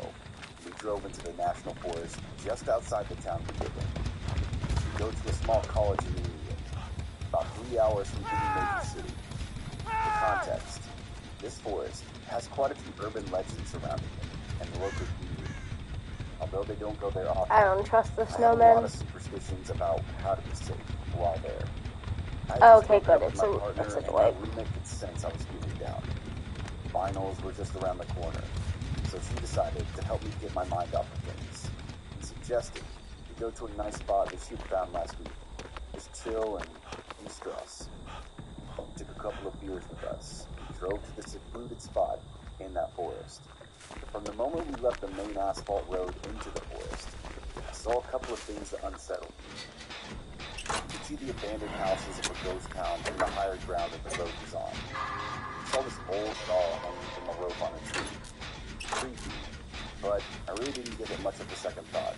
Just kept driving. We got to a green, parked our car behind some trees, hopped up to the back of our SUV, and just started talking and playing some music. About 10 minutes into this, 2 cars appeared from the road and parked in the street. My friend instead just kept talking. I was facing them from where I was. The guy popped out of his car, talked for a few minutes, and then I saw them take out a long object covered in dark plastic bag from one of their cars. This is when I noticed these guys had guns. Not like shotguns you see often in this town, but handguns. They started lighting the bag on fire. I told my friend to get down. She turned around and saw them for the first time. Black smoke was rising from the bag. Between trying to keep my head down and still glances at them, I saw them take out a second object. I heard them shoot it right before they set that on fire. I don't know how long my friend and I were lying there in silence, but it was definitely enough to let the terror sink in. Whisper to each other how much we loved each other, just in case we thought what we thought was going to happen. At some point I looked up and saw that they were pointing at our car. I saw them walking into the woods, maybe trying to follow our tracks or trying to look for us. All I know is, right then, I told my friend to jump in the driver's seat and make a run for it. We shut the back door, and between that and the car starting up, the guys then heard it and started running toward us. Then ran towards one of their cars and hopped in. We went over a hill, driving way above what was safe for dirt roads on the hillside. Thankfully, we lost them. We drove into a neighboring town and roamed around for a while, just to make sure that no one was following us before we went back to our dorm. That day, we tried to make fun of the whole situation and got really drunk before finally breaking down and crying from knowing what we'd seen, and we knew there was something we weren't supposed to. At first, we were terrified of telling anyone, but eventually, we did tell officers on the campus who contacted the police, and then we found out anything else.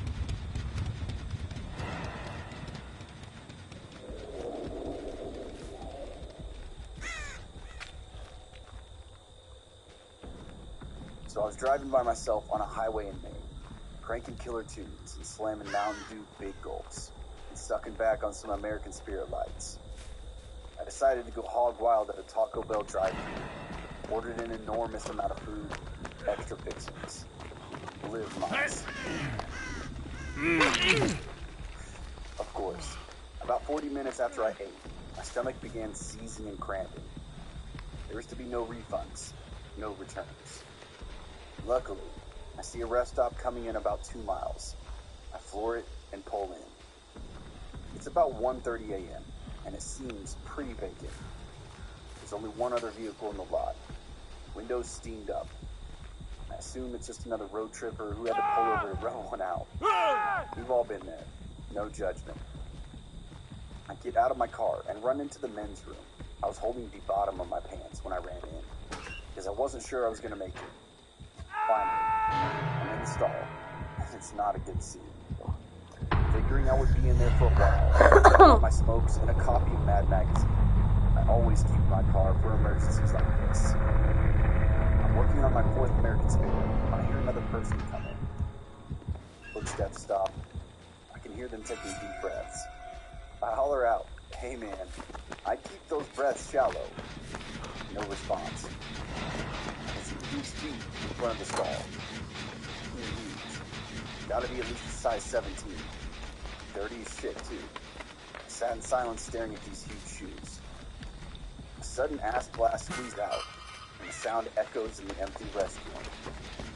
All of a sudden, the guy starts pounding on the door, and grabbing the top and shaking it. "Be on a minute, you spaz!" I screamed. And then it stopped. I hear the footsteps again, and then a lot of squeaking. Then footsteps again, the door opening and slamming shut. Of course, there was no toilet paper in the stall. There was not a clean pinch to keep in the mat. I had to use my Mad Magazine. Alfred E. Newman has never been so disrespected. I exited the stall. I see a marker written on the mirror. I'm born and bred in Maine. I've met a lot of guys who go by Nitro. Not a one do I want to meet alone at a rest stop in the middle of fucking nowhere. I'm terrified. I had to plan that I'm just gonna go for it. I opened up the restroom doors and sprint to my car. Not looking back, I just run. I hear a shuffle and footsteps behind me. Ah! I hear behind me. I'd left my car unlocked because it's a piece of shit, and I get right in. I get in the car, going to do a bit of a burnout and speed off. I see in my rearview mirror the silhouette of a massive man. He threw his hat on the ground and Gonna get jumped me. up and down as I sped down the highway. No idea what this guy's intentions were, but this was easily a top 5 scary moment for me. Can't really bring myself to poop in a public restroom sense.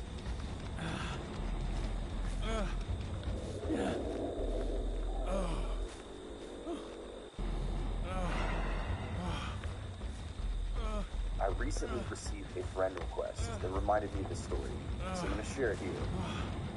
This happened after I went to university, so I was 18 at the time. I made an effort to make friends after I moved onto campus. I ended up with a few groups to hang out with, including a new girlfriend, plenty of people from my classes that I liked well enough. There was this one class before lunch where it was traditional for people to go to the cafeteria afterwards to prepare the meals. I wasn't very discerning about who I'd have lunch with because I got on fine with those people in the class. We were all trying to make an effort to be social. So one girl, Lily, asked if I wanted to eat lunch together after that class. We didn't have any reason not to go. We talked about school and that kind of thing. Nothing noteworthy. She did ask me to go lunch with her again the next week. It became a pattern. There wasn't exactly a way to start saying no suddenly. It was fine, but it did mean I lost the chance to eat lunch with anyone else on those days. In hindsight, I suppose that was the point. One day in class, I asked someone if I could add them on social media. This happened in front of Lily. I saw her face jerk toward me from a couple of seats over. It was such a sharp reaction that it was hard to ignore. I still remember it. By the time I got home later that day, Lily had sent me a friend request. No friends in common. I don't know how she knew my last name. I was a bit surprised, but I guess she does.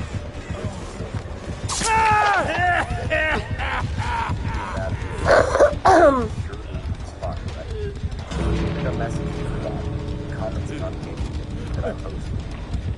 I told myself this is awkward. Friends, big mom, jokes. I've known worse people. She still always got me to go to lunch with her after our Hampshire class. Other than that, I saw her around sometimes, but I never went out of my way to hang out with her. So it was mostly online messaging and seeing each other in group settings. Coincidentally, my girlfriend also knew it. This was something that couldn't bother me. Not my girlfriend could have found it less interesting. It's pretty complicated.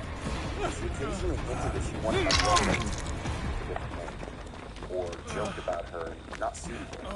She clearly didn't like my girlfriend at all, and I had an idea of why. It was kind of hard to ignore it. Lily was starting to unsuddenly think that she had a crush on me. Run away! I've never known what to do when a friend can make a pass at me. I was also not interested in the least. Run away! Not my type at all. She tended to dress and act in a way somewhere between a 50s housewife and one of those adults who still is obsessed with Disney princesses. Dude, I don't know if you could save me. I would run. On the day of our last shared class in Lily. Instead of asking me to lunch like she normally did, Lily asked if I could go for a walk with her. I didn't exactly know how to refuse, so I just said alright. Cheeky bastard. Bordered by a large patch of wood. We led me into the woods. The sounds of our fellow students slowly faded away. She sat down on the log. I joined her. She started talking about how she was going to miss me in the summer. I tried placating her, but I didn't want to be there. Especially because she seemed almost on the verge of tears. I think I tried to make an excuse. Where the fuck is the door? But before I could leave, she chose to kiss me without warning. It was uncomfortable to say the least. Over there. She got out of me and was happy to think I wouldn't see her again for quite a while.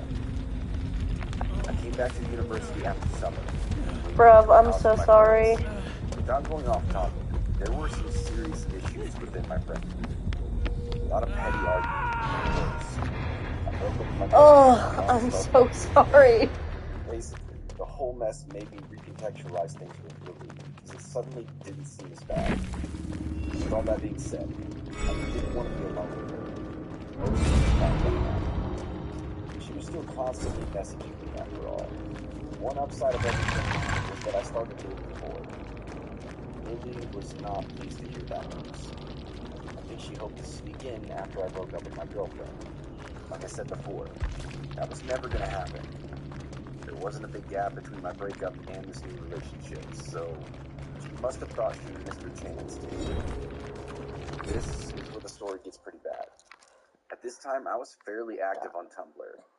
I occasionally talked about my life and mostly reblogged photos and stuff. I was on there one day when something kind of odd happened. One of the blogs I followed had received an ask with some phrases that I recognized. I took a second to register that it was taken from my About page. That made me freeze. I read the message properly. Someone was asking this completely random person to analyze a section of text from my page, asking for their opinion on the type of person who would write it. I cannot stress how messed up it was to see people talking about me like I was a character in some book that they were trying to study. The reply was basically, I don't know, sorry. But more important thing was that the question hadn't been anonymous. It was linked to someone's blog. Obviously, I wanted to know who had taken such a bizarre interest in me. As far as I knew, no one in real life, other than my boyfriend, knew about my page at all. Well, no prizes for guessing who was behind it. What I found was like a shrine. She was using a fake name, but I recognized Lily all over that thing. It was this cutesy pink and red page. There were a few posts about her interests, but most of the content was focused on her primary interest. Most of the posts were about me. They were accounts of things that I'd done recently, as well as references to things from far back as I'd known her. It was clear she'd been keeping tabs on me, online and offline, gathering up every scrap of information she could about my life, hoarding it. She talked about us being much too how special our relationship. As if it was actually more than just acquaintances getting food after class. She talked about the time she forcibly kissed me in the woods, but she wrote it as if it had been mutual. She quoted lyrics from my favorite song and talked about how she'd always been there for me, no matter who else came into my life. Lots of references to loving me just the way he is, which answered another mystery about an anonymous letter I received earlier that year with that same wording. It got worse. I read a lot of posts about my boyfriend as well, and those weren't so nice. They got vicious, talking about how he didn't deserve me. He didn't know what he had. If she was me, she'd be jealous of anyone else who came near me. So my boyfriend, not being a jealous person, only didn't love me. He was angry and hateful. I didn't like to think about the sort of person who could write something so excessively, being fixated on me. There was one thing that didn't make sense at first. Is that the blog also made plenty of references to Lily's best friend, Stephen. She had never mentioned this person to me. Her post talked a lot about Stephen and how great a friend he was, how much fun they had together, how he looked out for her, etc. I was trying to work out whether this was an online friend or one specific post made it all clear. She had posted a photo that captioned it, "You knew I would like it, and I love it," or something like that. The problem was, the photo was taken from my own page. I hadn't sent it to her. She took it from my page and then claimed this fictional best friend of hers and shared it with her. Because in her head, she'd split me into two people. In her messed up fantasy life, I was both the perfect best friend who was always looking out for her, as well as her soulmate, who was bound to end up with her when I finally got over my sweet and kind boyfriend, and all the other easy girls I hung out with. She made dozens of posts complaining about. Who was she complaining to? Oh, Lily had an audience. She asked open questions about me and her relationship with me, and got messages back from her followers. People who took what she said at face value. I saw a bunch of random people agreeing with this stalker that my boyfriend didn't deserve me, and that we were bound to break up soon so I could be with Lily, the person I was clearly supposed to be with. She had this fake fan fiction version of my life up for anyone to share their opinion on, and she made herself out to be the hero of it all. I went maybe a month back into the page's history. I did not look at everything that was there. It was just too much. So, I'm not sure how long this had been going on, actually. I sent Lily a message confronting her about the blog. She said nothing, and cannot stress how weird it was to have found pages and pages dedicated to me, with her all the while talking about how she was in love with me, would make sure that we ended up together somehow, and slamming my boyfriend, as well as building a fantasy life with two different versions of me in it, which she clearly believed to be real, then acting like it hadn't happened. She said nothing still. She didn't address it. She just changed the subject, even after I pushed it, and was like, she hadn't even registered what I even said. Never seen anything else like it. She deleted the page, of course, or at least changed the name and did it so I never found it again. But it wasn't the end, though. I wasn't going to hang out with her anymore, but we were still shoved together in classes. She had started to actually scare me because of my being honest, kind of a paranoid person. Knowing someone was obsessively keeping track of me for who knows how long freaked me out. The next thing that she tried to pull was seduce my boyfriend, which was an absolute useless attempt that only made him uncomfortable. He told me about it right away. What was her plan there? Did she hope to tell me he cheated and wait for me to break up with him? Why would I want her after that? And that didn't work out for her. She tried hitting on 3 of my other friends. None of them took the bait. She ended up dating one of my former housemates for a while, but made sure to send me messages while they were together, letting me know that she'd rather be with me. No thanks. Lily made sure to stay in my life the whole time I was at university. There was a time when I tried to pull away from her. She ended up starting rumors about me and damaging her career. I don't know what else she did behind my back. I didn't realize I was safer to let her think that she was a part of my life while I let her doing something that was really anything. After I graduated, Ruby still wanted to spend time together, but I knew I didn't have time for that. We had excuses about work, barely talked to her after that. Almost entirely stopped posting on social media that she knew about. Of course, she didn't give up that easily.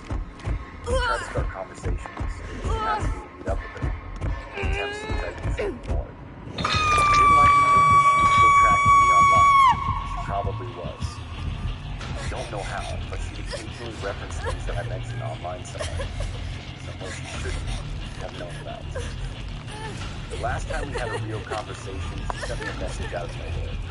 We hadn't spoken at all in months. We hadn't talked about anything serious for much longer than that.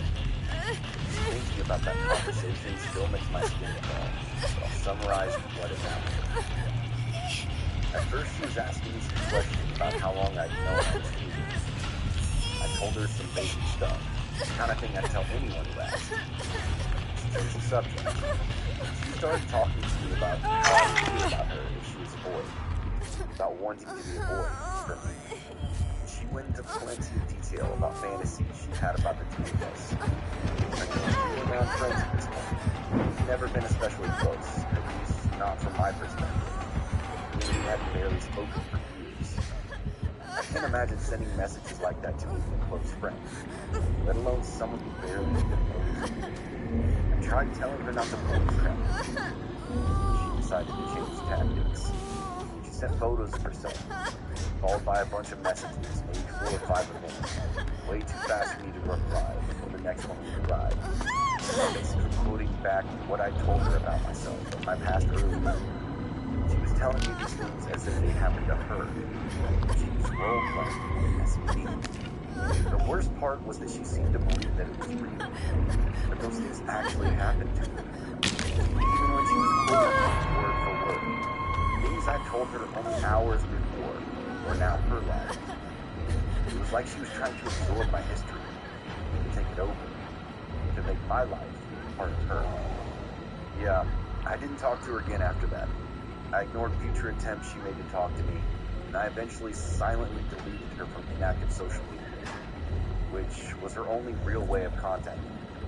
I really thought she finally might move on. A few days ago, she sent me another friend request. It's just sitting there, unanswered, because I know if I delete it, she'll only send another one. Lily and I met nearly 12 years ago.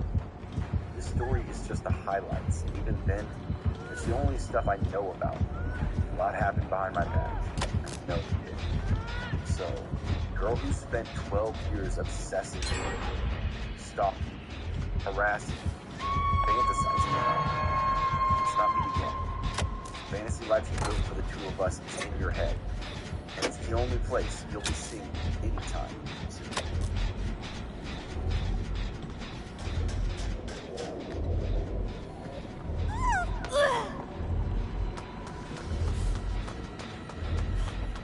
When I was around 7 to 8 years old, I was visiting my grandparents and my cousins. The house was very secluded on the outskirts of a rural town. My mom and grandmother were busy downstairs in a back room screen. Us 3 girls were playing upstairs. Taking a lunch break, we called out to us from the upstairs kitchen. We walked into the kitchen and she asked us if we'd been in her purse to play with her wallet. We told her no. She thought some money was missing, around $20. So my cousin and I volunteered to look for the money inside her car, just in case it fell out. We went to her car and looked around. Found nothing. My cousin accidentally slammed the door, and she told me, "Shh, don't tell my mom. She hates when I slam the door." I agreed, and we went back upstairs. Minutes passed, and we all started making sandwiches. My mother looked out the window and said, "Girls, left the car door open."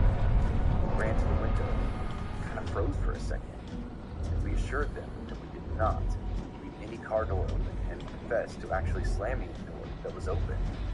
At first, things started to feel creepy. First the wallet, now the car door. After watching the car for a while, I could see my mom breathed, said that she would close the door so the interior lights wouldn't run the battery down. She went outside to close the door. The landline to the house rang. Grandmother answered, and her face turned white. She started yelling for her mother to keep the house and lock the door now. We all got upstairs and we hunkered down in the corner of the room while my grandmother called 911. My mother reported hearing someone watching her when she was building my car. She also thought she saw a shadow inside her Astro van that had tinted windows. Someone unknown to my grandmother on the phone said, at this point, we're all scared and crying, waiting 30 to 45 minutes for the police to show up. We finally see a police officer in the driveway. We all run outside. happened in the front car door and a phone call. She's writing everything down. I yelled to my mom that there's smoke coming from the top of the house, the back side. My grandmother freaks out because she left a pot of beans on the stove. Maybe the kitchen caught on fire. The police officer looks up to see the smoke for himself. He calls in the fire department, then runs inside the house, instructing everyone to stay outside. Moments later, he comes back outside. He's completely bewildered. Nothing is on fire, and the smoke outside is now gone. The fire department and backup police arrive. They search the house and the nearby land. Nothing. To this day, we have no clue what happened, who that person was, where they went, and how they knew my grandmother's phone number. What caused that smoke? The only speculation we made is the phone call was probably made from inside our van, as we had a mobile back then. I was terrified as a kid. Still shuddering. Back.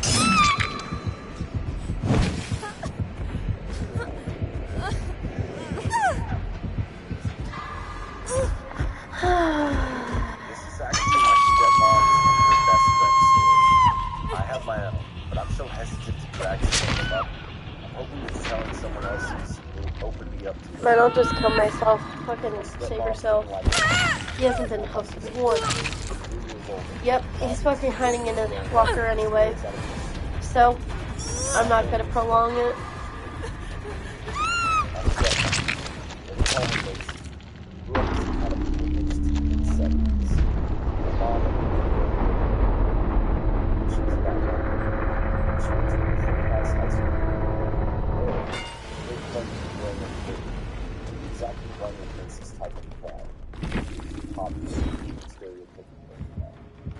They really hit it off, and Lily would take Macy out to do her own type of stuff.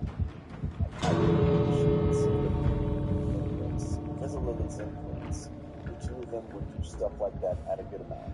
One Sunday, they decided to go hiking some hills about an hour away. Macy put on what I'm sure were her extremely expensive hiking shoes. The two of them drove off the hiking trails. Lily parked in this big clearing with the makeshift parking spots, but there were no other cars there. This was important in hindsight. They were hiking up the hill, off the path because Lily fancied herself as something of that. The hike was nothing. Reached the top of the hill, and my stepmom was done.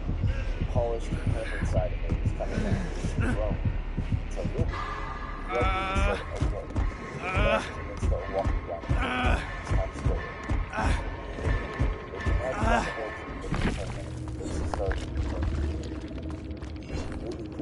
Walking down the side of the road into a rough hiking trail. So there they are, probably looking like a couple of tools geared up for hiking and then walking down a crappy road. And after not even 5 minutes, a truck pulled up next to them. It was a red and rusty truck, and generally looking like a clunker. The girl looked in as the passenger side window screwed down. He had a big beard, a baseball cap pulled down, and long brown hair. He greeted them, even smiled to them, asking if they needed a ride. Macy described him as charming, but English. Lily's face was the moment they greeted them. Her hackles went up. Despite her better judgment, my stepmom tried the truck. It must only be a 10-minute drive down, tops. The girls opened up the passenger door to this rusty old thing. The guy directed them behind the seat to get to the back. They settled in, and the truck started rumbling forwards. Lily always said that this was the point that hit her, and what a mistake they had just made. The back seat was clean enough that there was a rope on the floor behind the driver's seat, 4 boxes of saran wrap, half hanging out from under the passenger seat. It seemed creepy and weird. And Lily didn't want to freak my stepmom out. She just kept her mouth shut. 10 minutes or so, the woods didn't look any clearer. They hadn't seen another car the whole time either. Lily asked how long he thought it would be. He told them he was taking them down a different route, down the hill, and they had to stop to get something first. That was it. Girls were 16 and 17 at the time. Lily didn't want to press the issue, but she was scared. She could remember his hair as he was sitting behind them. He looked like a woodsy guy, but his hair was super tangled and dirty. She noticed crusted mud on his collar. She tried to find something identifiable about him. Just What got scared the more, she picked up on little details. He was youngish, strong-looking, had a 1 on both of them. They didn't ask any more questions, and he didn't offer any information. As they drove on.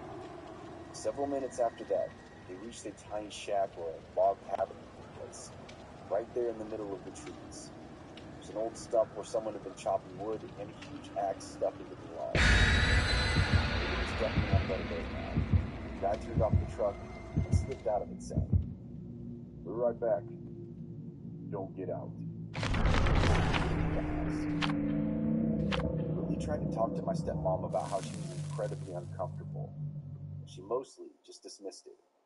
Lily started begging, increasingly freaked out, and then finally put her foot down, demanding Macy exit the truck with her. They got out and walked around the front of the vehicle. The house was about 50 yards in front of them.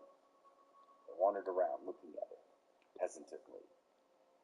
If this guy was really decent and just trying to give them a ride, it would be super rude to just run off, right? Stepmom had this strict upbringing when it came to manners and a public persona, and she saw it as an issue of that nature. So she actually started to head back towards the truck, opening the front door to climb back in behind the driver's seat. Lily was pissed off and followed her to yell some more. On the driver's side floor, half hidden underneath the seat, there was this big hatchet. It had dried red-brown stains covering the blade and stuck to the floor underneath it. Lily understandably lost her shit. Seeing it, my stepmom started getting hysterical. They decided that leaving was by far their best option at this point, and just booked it off the side of the property and into the trees. They bumbled around in the trees for a little while, until Lily was fairly confident that they were back on their way down the hill. My stepmom cried all the way down. Lily felt bad about it, but was also completely freaked out, especially that he would hear it, and kept trying to calm her down. I finally got back down to the bottom, and saw the old wooden fence that surrounded the original parking area. We were relieved. As they got closer, they saw it. The truck. It was parked on the other side of the gravelly makeshift lawn. Sitting there, facing the other way innocently. Couldn't see if anyone was in it. Of course, Macy wanted to just run from the car. Lily was super hesitant. I wanted to calm my stepmom down, saying she wanted to wait before running out to the open and see what was out there. Remember, this is the 70s. No cell phones. There's no ranger station, anyone else around. The parking lot was big and empty, open. Who knows what would have happened if they decided to just stroll across it. Thankfully, Lily convinced my stepmom to chill. Two of them hunkered down against a big tree, hidden by bushes and other trees, and just waited it out. We sat there for a couple of hours, and dark started to fall. All the animals started coming out and making noises, and my stepmom started getting antsy about this and bothering Lily. She's tired and moments away from escaping. Just planning her dash to the car when they heard a hunt across the twilight of the lot. They watched as one of the back doors of their car pulled open. The guy slid his way at the fast. He got out and shut the door, looked around at the surrounding buildings for several minutes, and walked back to his truck. The truck lumbered past their car and out of sight. Several minutes after watching them drive away, they sprinkled their car as fast as they could, jumped in, and peeled out before they even shut the doors. This guy is even still alive at this point. He's definitely really old, but still, that's just not ever.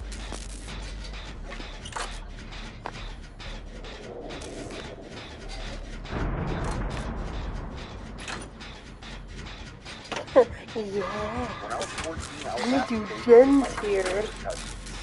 ages 8, 4, and 1, in an extreme rural mountainous part of Pennsylvania. My aunt and uncle had to go to a wedding over an hour away, back home until very late. Their house was situated on a steep mountainside.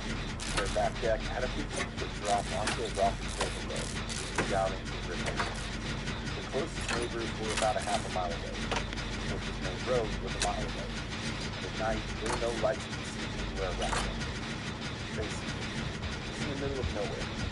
And you have to know where you're going to get there. You don't just accidentally end up there. My aunt and uncle had left us pizza and their cell phone number next to the landline. In the early 2000s, I didn't have a cell phone.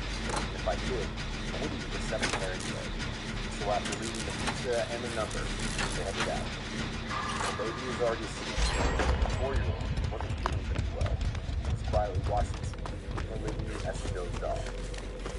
The 8-year-old was playing Guitar Hero up in the loft. The loft overlooked the living room to the left, where I could keep an eye on the 4-year-old. There was a huge window that overlooked the driveway to the right. The description of the driveway is an important detail to the story. The road that led to their house ran straight into their porch driveway. It was on a dead-end road. The house was as far as you could go. Go to the left driveway, and there is an open carport. And that's where my aunt and uncle were when we ended up visiting the apartment. The right driveway led down a very short but very steep hill to a large leveled-out area, ending against the garage door that opened it into the basement of the house. It was never used as a garage, and served as my uncle's room. That's where he spent most of his time. Right beside the garage door, a normal door with a window. This driveway was used for other tools and flat, as well as area on the left. On my mom's side, there's a little much room for safety. No car ever drove down there. That's the boys' bicycle. Friends knew about this. It's black outside. No PM, do you know where your children are? Headlights behind. Not the headlights of my hands. These truck headlights, lights and stunts for other off-road trucks. Not only that, the truck was going down the right driveway. It's play area. Again, this is not my aunt and uncle. This is not me. The enemy dread for my body. This is not alone in an isolated house on a mountain. Terrified voice, I asked my cousin, who's that? Jake? You know what truck that is? No, I've never seen that truck before. Everyone's outside. Still unsure of where. The 2 little ones were sleeping down there. I wanted to make sure that they were safe. I checked on the baby and then grabbed the phone to call 911. Then I started to hear the metal garage door being shaken by me. No one ever opened up that garage door. No panic in the room. I even tried to go inside it. The metal door knob triggered. No one was actually knocking. Not like they were checking to see if my uncle was down there or something. Plus, the pipes were out. It was dark down there. But they knew no one was down there. It was clear at this point. They were definitely breaking in. The door leading to the basement steps is right next to the fence. I can hear all this clearly as it's going on. I quickly turned the little lock on the doorknob just in case they made it to the basement. My heart was practically jumping out of my chest, talking to the dispatcher as my 8-year-old cousin clings to my arm. The operator is calm and trying to calm me down. But I knew it would be at least 30 minutes until a police officer came all the way up here. Assuming that it was locked on this mountainside at the start. He just kept thinking, dead. This is how I died. The operator asked for the number of my aunt and uncle record. We have another dispatcher call them to let them know the situation. I turned around to grab the paper with the number on it. To my absolute horror, I see a man peering in a large sliding glass door. A huge, burly, but had to have been a 6'4" man with a long, scraggly red hair and a big red bushy beard. Made it worse, he was grinning at me. Grinning in a way that still scares me to this day. Meanwhile, I had to have looked like a terrified deer in headlights. I'm shaking so hard that I could barely hold the phone. There was a second man behind me, but I couldn't see him too well. I had no idea what he looked like. But he was for sure just as equally tall. It's nothing fancy, but it's a present. I screamed. Oh my God, they're here! Just before the 911 operator could say anything, my 8-year-old cousin goes, "Mr. Jim?" His voice was very confused. It wasn't like my cousin was happy, even relieved to see him. I asked, "You know who that is?" But before my cousin could answer, I turned my attention to the man in the door. I'm on the phone with the police. I said, "Great point, you tried that door, because I do not think it was locked." The man just stared at me for a moment, eyebrows furrowed, like deciding what he wanted to do next. Then he just backed away into the darkness. It seemed like an eternity later. I saw the truck lights back out of the driveway and back down the road. I was still scared shitless, still was my cousin. We'd only met that guy a few times, and acquaintance of his dad. It wasn't like he was a close friend. Obviously, because again, we went down the wrong driveway. Visitors never go down that way. The 911 operator asked for a description of him. That was a nice room. Got in touch with my aunt and uncle and we were on the way home.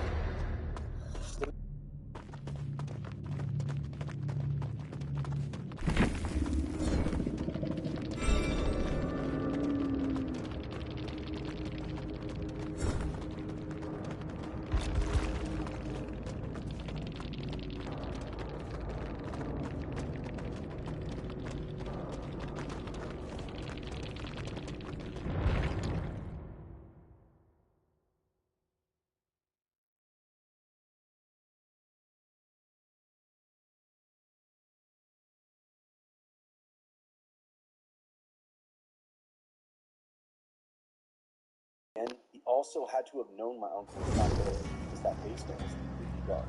He could see through the window basement door. He also tried lifting the garage door, something not even my uncle did.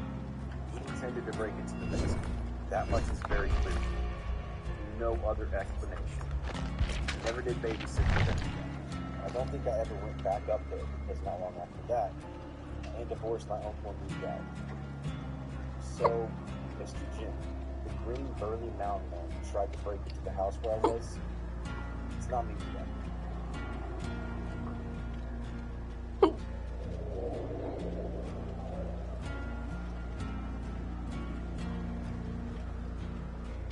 When I was in college, I took this job for this eccentric guy who was trying to manufacture these machines for some company. I would just show up and assemble the machines for around 4 hours a day. It was a quite pretty easy job. It was just this guy, some of his family working for him, an accountant, and myself. The job was in a small town, which was now run down. It used to be an old gold mining town, in the 90s and 1910s. The building I was in was just part of the entire block of buildings that was all connected. The building itself was about 100 years old. It was 3 stories. It had a basement which was sealed off with an entrance from an old warehouse next door. The middle story was completely empty. Just a big room with the top floor, where I was working, had high arched ceilings, and a big beam that ran across the center of the room. The top floor was accessed by a rickety set of stairs to the right, and a big room to the left, then a small room in the back. The room to the right was just some half-empty shelves with some engineering books. The small room in the back is where the accountant's desk was at. The main room, where I was just a long table with some shelves in the middle. I was short some hours because of finals, so I asked the boss if I could work late one night. He said it would be just fine. Just make sure I lock the front door when I leave. About 5 p.m., everybody had left. After they left, I checked the front door at the bottom of the stairs, just to make sure that it was locked. I sat there and worked for about 2 hours without incident. Then I heard someone coming up the stairs. Those stairs were old and rickety. They creaked and groaned with the lightest step. I thought nothing of it. I assumed the boss forgot something, maybe a book or something, and was over in the other room just looking for it. I didn't hear anything, and called out after a few minutes. Nobody answered, though. To access the back room or anywhere else, a person coming up those stairs would have had to walk right by me. No one walked by me. I finally decided to get up and go into the other room to see who it was. Well, I walk around the corner and no one's there. I'm not scared or anything, just confused. The rooms are big and mostly empty, so it only took a minute to walk around the place, and it was definitely empty. I stood at the top of the stairs perplexed for a few minutes, and then decided that someone was just messing with me. I literally went over and started moving the bookshelves to see if there was something behind them. Nothing. Not that there was any point, but I searched the building. This time upstairs and the big empty room downstairs. I even checked the door door was still locked. I felt a little bewildered, tried to come up with possibilities in my head.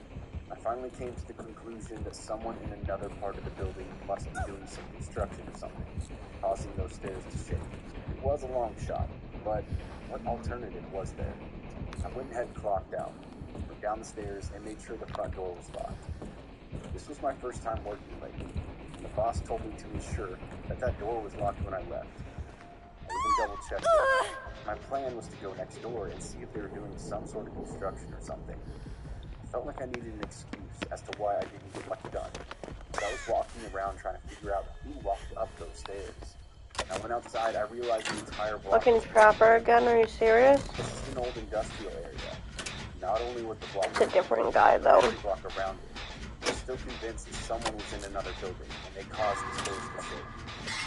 I got in my car and drove around the back side of the building to see if maybe they were working in the back. Nope. Another block that was completely void of anyone.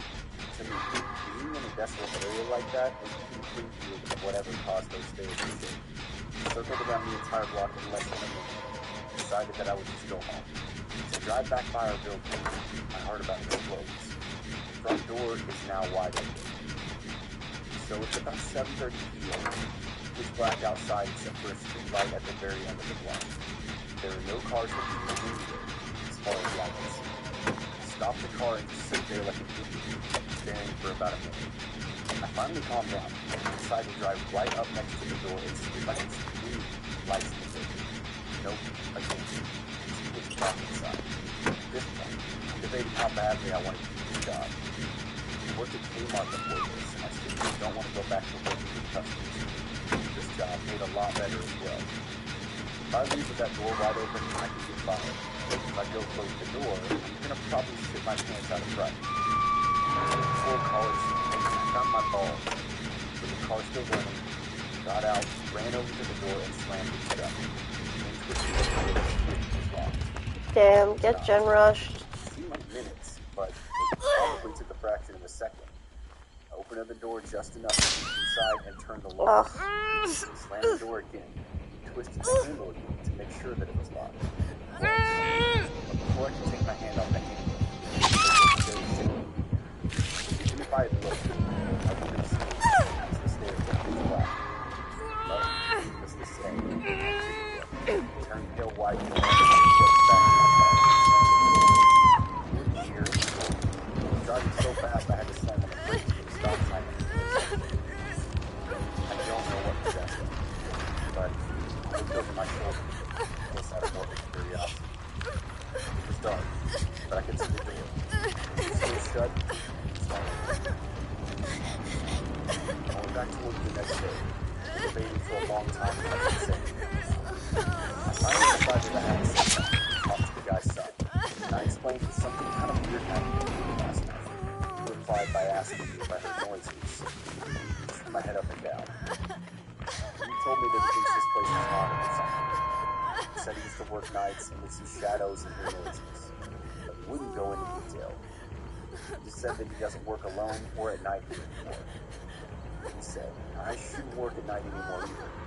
And he would let his dad, my boss, know not to ask me. I never got any more information out of him about his experience, and I didn't feel comfortable explaining my entire experience to him either. I told him about the stairs rattling, but not about the open door. The strange thing was that the boss had worked late by himself many times. He told his son he was stupid and to cut his bullshit. He didn't care much for me either after his son told him that I didn't want to work nights anymore. Between the strange occurrences and the boss treating me with less respect, I had a good job in a convenience left. Years later, I see my old boss in a newspaper. They had said his business went under and he was being evicted from the building. The cops came to force him down to death. He had hung himself in the center of the room in the center of that building, the same room I used to. The reason that it made the paper is because they thought it was a murder. There was nothing below him that he could have stood on to get his head into the news. After a few weeks, they couldn't find any evidence for a murder or motive for it. But the only conclusion was that he climbed to a shelf near the wall and somehow, either hand over hand or walking on the beam, got to the center of the beam to hang himself. I never saw that family again. I heard they moved before that to live with their other family.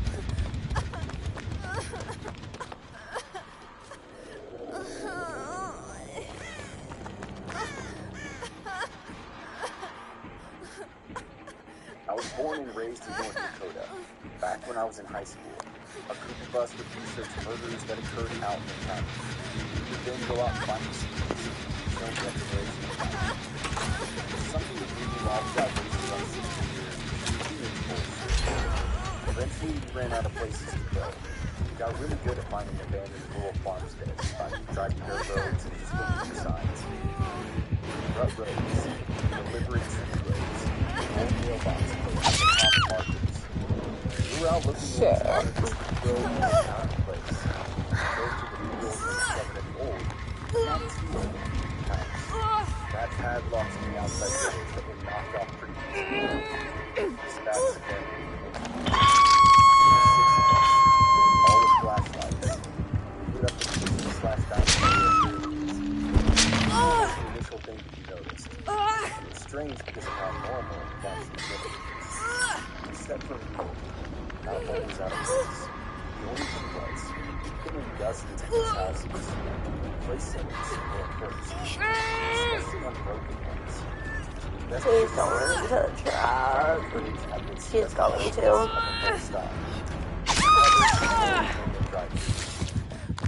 This was definitely also a place. One guy found a nail on the counter in early 1978. Another found a creepy-ass TV guide in the living room with UFOs in the company. All the family photos were still hanging up. Mom, dad, brother, sister, 1970s today. Furniture was dusty, but in good condition. Closets were full. Everything was totally normal. Which was abnormal. As we continued to dig around the house, we all started to realize that this house had not been moved out of. It had been straight up abandoned. Imagine locking the door to your house and just never coming back. That's the state this house was in. Complete, unplanned departure. We went upstairs and split into 3 pairs to check out the 3 rooms. Ours was the closest and obviously is the younger boys' room. I can't describe what it looked like too well because almost right away in the hall, we heard the most terrifying scream that I've ever had the misfortune of hearing. Running down the hallway, we're all yelling questions at one another around the same time. For a few really long seconds, 2 screamers caught their breath and said, "You have to go in and see." Walking down the hall and through the doorway. I prayed that I wouldn't act like a person in front of my friends. I shouldn't have been concerned, because the others were as scared as I was. The room itself opened up, and to the left of the doorframe, and centered on the right side of the room, was a queenish-sized bed. Propped up on the pillows with a blanket drawn to the waist. Arms on top of the blanket, and worst of all, the head was turned slightly, so it was looking you straight in the eyes when you entered the room. It was a life-size porcelain doll. Snow white skin, jet black hair, bold, dead eyes. The dead eyes lit up our flashlights, like she was waiting for us. If the head hadn't been turned, I could excuse it. Is nobody gonna save her? Ready for you when you walk Thank God. Ready for 20 years. Hasty exits were made down those stairs and back into our car. It was during the ride we started to get even more creeped out. We realized that even though the house had been abandoned, someone had taken the time to set up that goddamn doll. Not packing food, clothes, or family photos. Setting up the doll was one of the last things done in this house. We researched their names, but got nothing. No tragic car accident, no grisly massacre, no extended family. Just a tacky time capsule in the middle of nowhere. We found out that the county had been taking possession of the money for non-payment of taxes, explaining the loss. Never tracked down more information. Why they left that doll?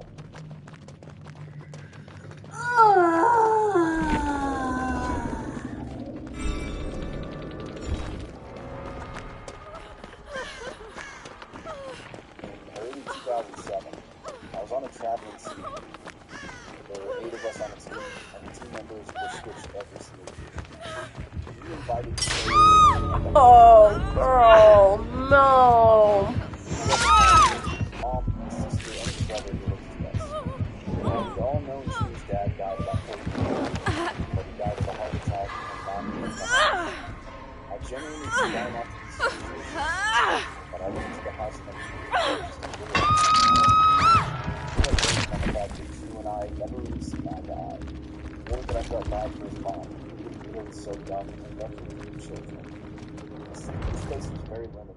got put down on a cot in the basement, along with the other girl in my team.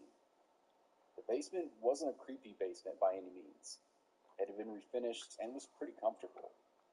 My cot was only about a foot from the wall, and there was a small old digital clock between the wall and the cot. I fell asleep to my usual manner, facing the wall and the back to the room. At 2:48, and I'll never forget the clock since it was the only thing that I could focus on.